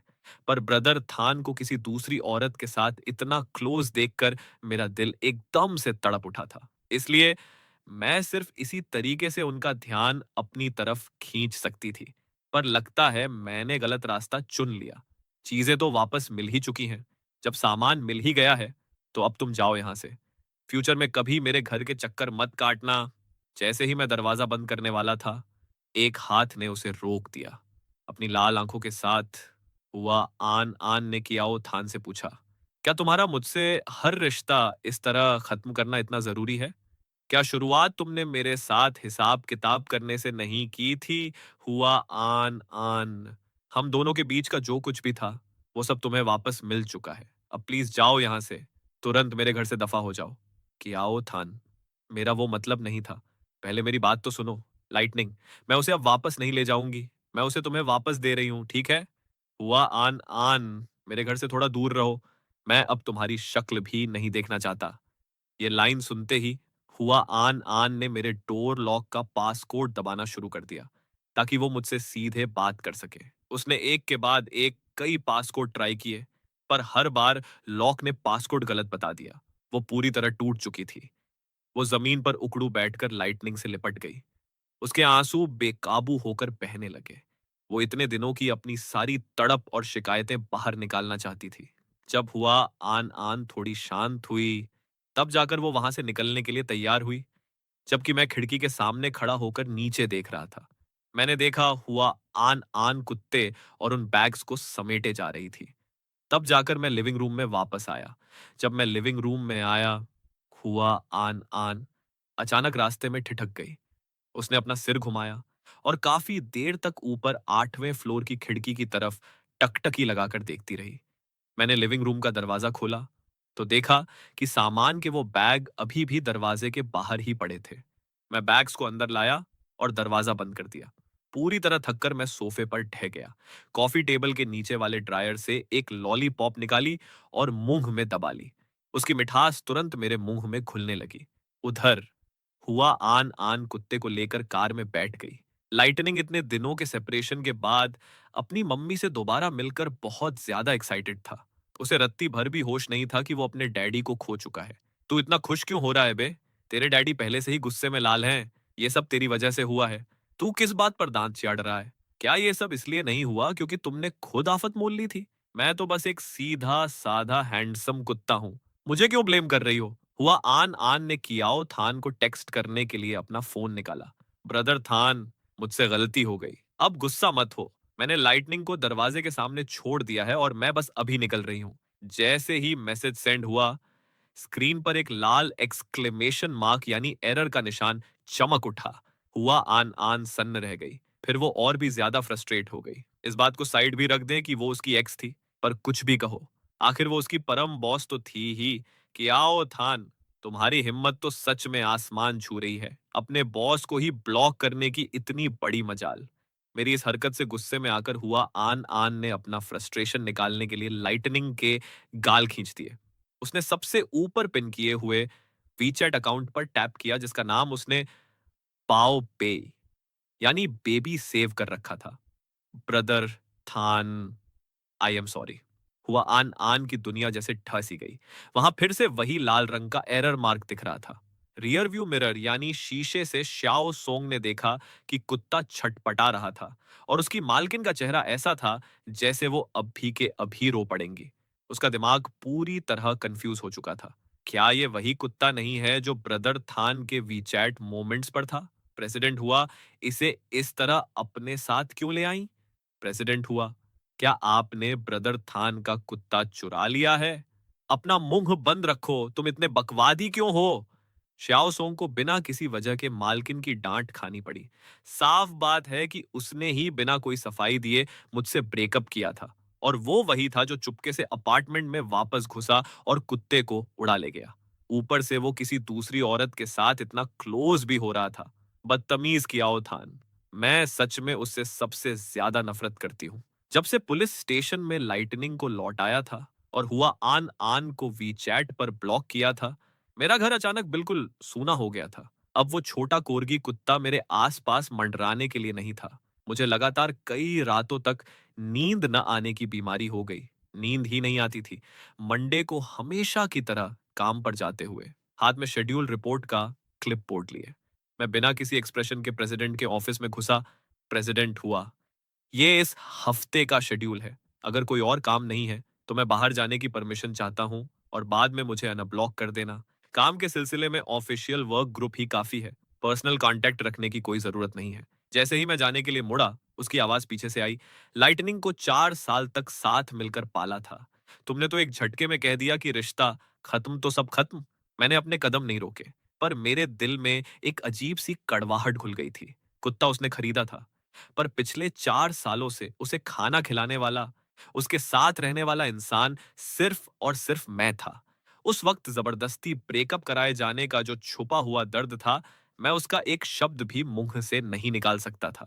अब उसने जबरदस्ती अपना कुत्ता वापस मांग लिया और कहानी खत्म। फिर भी वो मुझसे पूछ रही है कि क्या भूल जाना इतना आसान है? सच में, जख्मों पर नमक छिड़कना कोई इससे सीख है। ड्यूटी खत्म करके जैसे ही मैं दरवाजे से बाहर निकला, मांत हुआ। वही ने मेरी तरफ हाथ हिलाया। कुत्ता चला गया तो क्या हुआ? चलो मैं तुम्हें मूड फ्रेश कराने बाहर ले चलती हूँ। ठीक है? कोई जरूरत नहीं है। मुझे घर छोड़ दो। फिर मेरे लिए एक ब्लैक वूलिंग कार ऑर्डर करने में हेल्प कर देना। मैंने अपनी तिरछी नजरों से देखा कि रोड के उस पार रोल्स रॉयस में बैठी हुआ आन आन लगातार हमें ही घूरे जा रही थी। देखते ही देखते फ्राइडे आ गया। हुआ आन आन ने मुझे अपने ऑफिस में बुलाया। हेडक्वार्टर के काम से मुझे एक हफ्ते के लिए बाहर जाना पड़ रहा है। ये मेरा करंट होम एड्रेस है। रोज ड्यूटी खत्म होने के बाद तुम वहां जाकर कुत्ते को वॉक कराने में मेरी हेल्प करोगे। ऊपर से तो मेरा मुंह मना करना चाहता था, पर दिल ही दिल में मैं सच में उस छोटे बच्चे को बहुत ज्यादा मिस कर रहा था। आजकल हर रात मुझे वही सपने आते थे। 4 साल पहले हुए उस ब्रेकअप वाले दिन के सपने। उस साल मैंने बड़ी बेरहमी से कह दिया था कि मैं उससे प्यार नहीं करता। वो सब मैडम शू और थाम हैंग के जबरदस्ती दबाव बनाने की वजह से हुआ था। उन्होंने मेरे स्वर्गीय मम्मी पापा का छोड़ा हुआ घर अपने कब्जे में ले लिया था, और आगे हुआ आन आन के फ्यूचर को दांव पर लगाकर मुझे धमकी दी थी, जिससे मजबूर होकर मुझे खुद दूर जाने का फैसला लेना पड़ा। मेरे पास कोई दूसरा रास्ता नहीं था। मुझे हाँ कहना ही पड़ा। यादों के इस सिलसिले को काटते हुए मैंने अपना गला साफ किया और थोड़ा दूरी बनाते हुए जवाब दिया, जी प्रेसिडेंट हुआ, मैं अभी आपकी फ्लाइट की टिकट बुक कर देता हूँ। जब मैंने प्लेन की टिकट बुक कर ली और कंफर्म हो गया कि हुआ आन आन की फ्लाइट उड़ चुकी है, मैं तुरंत कैब करके उसके विला वाले रेजिडेंशियल एरिया में पहुंच गया। केयरटेकर बटलर वुओंग ने जैसे ही दरवाजा खोला, लाइटनिंग तुरंत दौड़ता हुआ आया और मेरे पैरों के आसपास मंडराने लगा। बटलर वुओंग मुस्कुराए और बोले, छोटा लाइटनिंग जब से वापस आया है, इतने दिनों से मुंह फुलाए बैठा था। पहली बार मैं इसे इतना खुश देख रहा हूँ। लगातार 5 दिनों तक मैं काम से जल्दी निकलकर उसके साथ खेलने और मस्ती करने आता रहा। हर बार इत्तेफाक से डिनर का टाइम हो जाता था, और उनके इतने प्यार से रोकने पर मना करना मुश्किल होता था। इसलिए मैं हमेशा विला में डिनर करने के बाद ही घर लौटता। फ्राइडे की शाम को हुआ आन आन रात की फ्लाइट से वापस लौट आई। मैं कुछ डिमसम यानी स्नैक्स लेकर वहां गया था। मेरा इरादा काम खत्म करके तुरंत निकलने का था। पर जैसे ही मैंने घर में कदम रखा, मैंने थाम हैंग को लिविंग रूम में बैठे देखा, जो ऐसे ठाठ से बैठा था जैसे वही उस घर का असली मालिक हो। मिस्टर कियाओ, बैठो जरा बात करते हैं। आन आन पिछले 4 सालों के दौरान कोई जरूरत नहीं है। मैं सिर्फ ऑर्डर्स के मुताबिक कुत्ते को खाना खिलाने आया था। काम हो गया है, तो मैं अभी निकल रहा हूँ। मैंने जानबूझकर पास आ रहे लाइटनिंग को खुद से दूर रखा, क्योंकि मैं थाम हैंग के साथ कोई बखेड़ा नहीं चाहता था। जैसे ही मैं दरवाजे से बाहर निकला, मुझे अचानक याद आया कि कल लाइटनिंग को वैक्सीनेशन का इंजेक्शन लगना है। उसे ये हिदायत देने के लिए जैसे ही मैं मुड़ने वाला था, मैंने देखा कि थाम हैंग खुद ही कुत्ते को वॉक कराने झील के किनारे ले जा रहा था। लाइटनिंग तो पैदाइशी पानी से डरता है, तो साला उसे पानी के इतने पास क्यों ले जा रहा था? मैं चुपके से उसके पीछे पीछे चल दिया और मैंने अपनी आंखों से देखा कि थाम हैंग ने अनजाने का नाटक करते हुए सीधे लाइटनिंग को उस ठंडी झील के पानी में धक्का दे दिया। अप्रैल के महीने में झील का पानी बर्फ जैसा ठंडा था। मेरे पास ज्यादा सोचने का टाइम नहीं था। मैंने अपना सारा सामान फेंका और कुत्ते को बचाने के लिए झील में छलांग लगा दी। मैंने कांपते हुए लाइटनिंग को कसकर गले से लगा लिया। जैसे ही मैं किनारे पर आया, मैंने अपनी मुट्ठी भींची और हाथ घुमाकर उस साले के चेहरे पर एक जोरदार घूंसा जड़ दिया। 4 साल पहले तुम लोगों ने मुझे आन आन को छोड़ने पर मजबूर किया था, और अब तुम एक बेजुबान कुत्ते के खिलाफ चालें चल रहे हो। उसने पलटकर मुझ पर हाथ उठाने की कोशिश की, पर मैंने उसकी कलाई को कसकर दबोच लिया। मेरे पास उससे फालतू बहस करने का बिल्कुल टाइम नहीं था। लाइटनिंग बुरी तरह से डर चुका था। मैं आनन फानन में उसे जानवरों के हॉस्पिटल ले गया। कुत्ते को सेफली वहां एडमिट कराने के बाद मैं ऊपर से नीचे तक पूरी तरह भीग चुका था। हल्के बुखार की वजह से मेरा बदन टूट रहा था और मैं अकेला ही घर लौट आया। पूरे कमरे का कोना कोना छान मारा, पर मुझे सर्दी की कोई दवा नहीं मिली। इसलिए मजबूर होकर मुझे ऑनलाइन डिलीवरी का ऑर्डर करना पड़ा। तभी दरवाजे की घंटी बजी। दरवाजा खोला तो सामने फिर से हुआ आन आन खड़ी थी। उसने हाथ बढ़ाकर मेरे माथे को छुआ। उसके टोन में साफ गुस्सा और खींच थी। झील में कूदने की क्या जरूरत थी? तुम्हें बिल्डिंग मैनेजमेंट को बुलाना नहीं आता था क्या? क्या खुद कूदकर सर्दी जुकाम लगवाए बिना तुम्हें तसल्ली नहीं मिलती? मेरा बदन पहले से ही टूट रहा था, इसलिए मेरा बहस करने का कोई मूड नहीं था। कुत्ता तुम्हारा था, मैंने उसे बचाया, फिर भी तुम्हें मिर्ची लग रही है। ये भला कौन सा लॉजिक है? वो बिना पूछे खुद ही घर के अंदर घुस आई। शू कैबिनेट में उन खाली पड़े लेडीज स्लीपर्स को देखकर उसकी नजरें एक पल के लिए ठिठक गईं। उसने झिझकते हुए पूछा, तुम्हारी गर्लफ्रेंड की है? मैंने कोई सफाई नहीं दी, और उसने इसे मेरा मौन अप्रूवल समझ लिया कि हाँ, मेरी गर्लफ्रेंड है।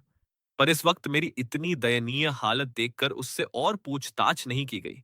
उसने बस पहले से साथ लाया हुआ सर्दी की दवा का बॉक्स निकाला और मुझे घूरते हुए अपने सामने दवा खाने पर मजबूर किया। फिर मेरे बगल में बैठ गई और धीरे से बोली, विला के सारे सीसीटीवी कैमरे मैंने खुद चेक कर लिए हैं। मैं अपनी एक हल्की सी हंसी रोक नहीं पाया और जानबूझकर उसकी दुखती रग पर हाथ रखा। तो क्या प्रेसिडेंट हुआ यहाँ अपने उस खानदानी मंगेतर की तरफ से हिसाब किताब चुकता करने आई हैं?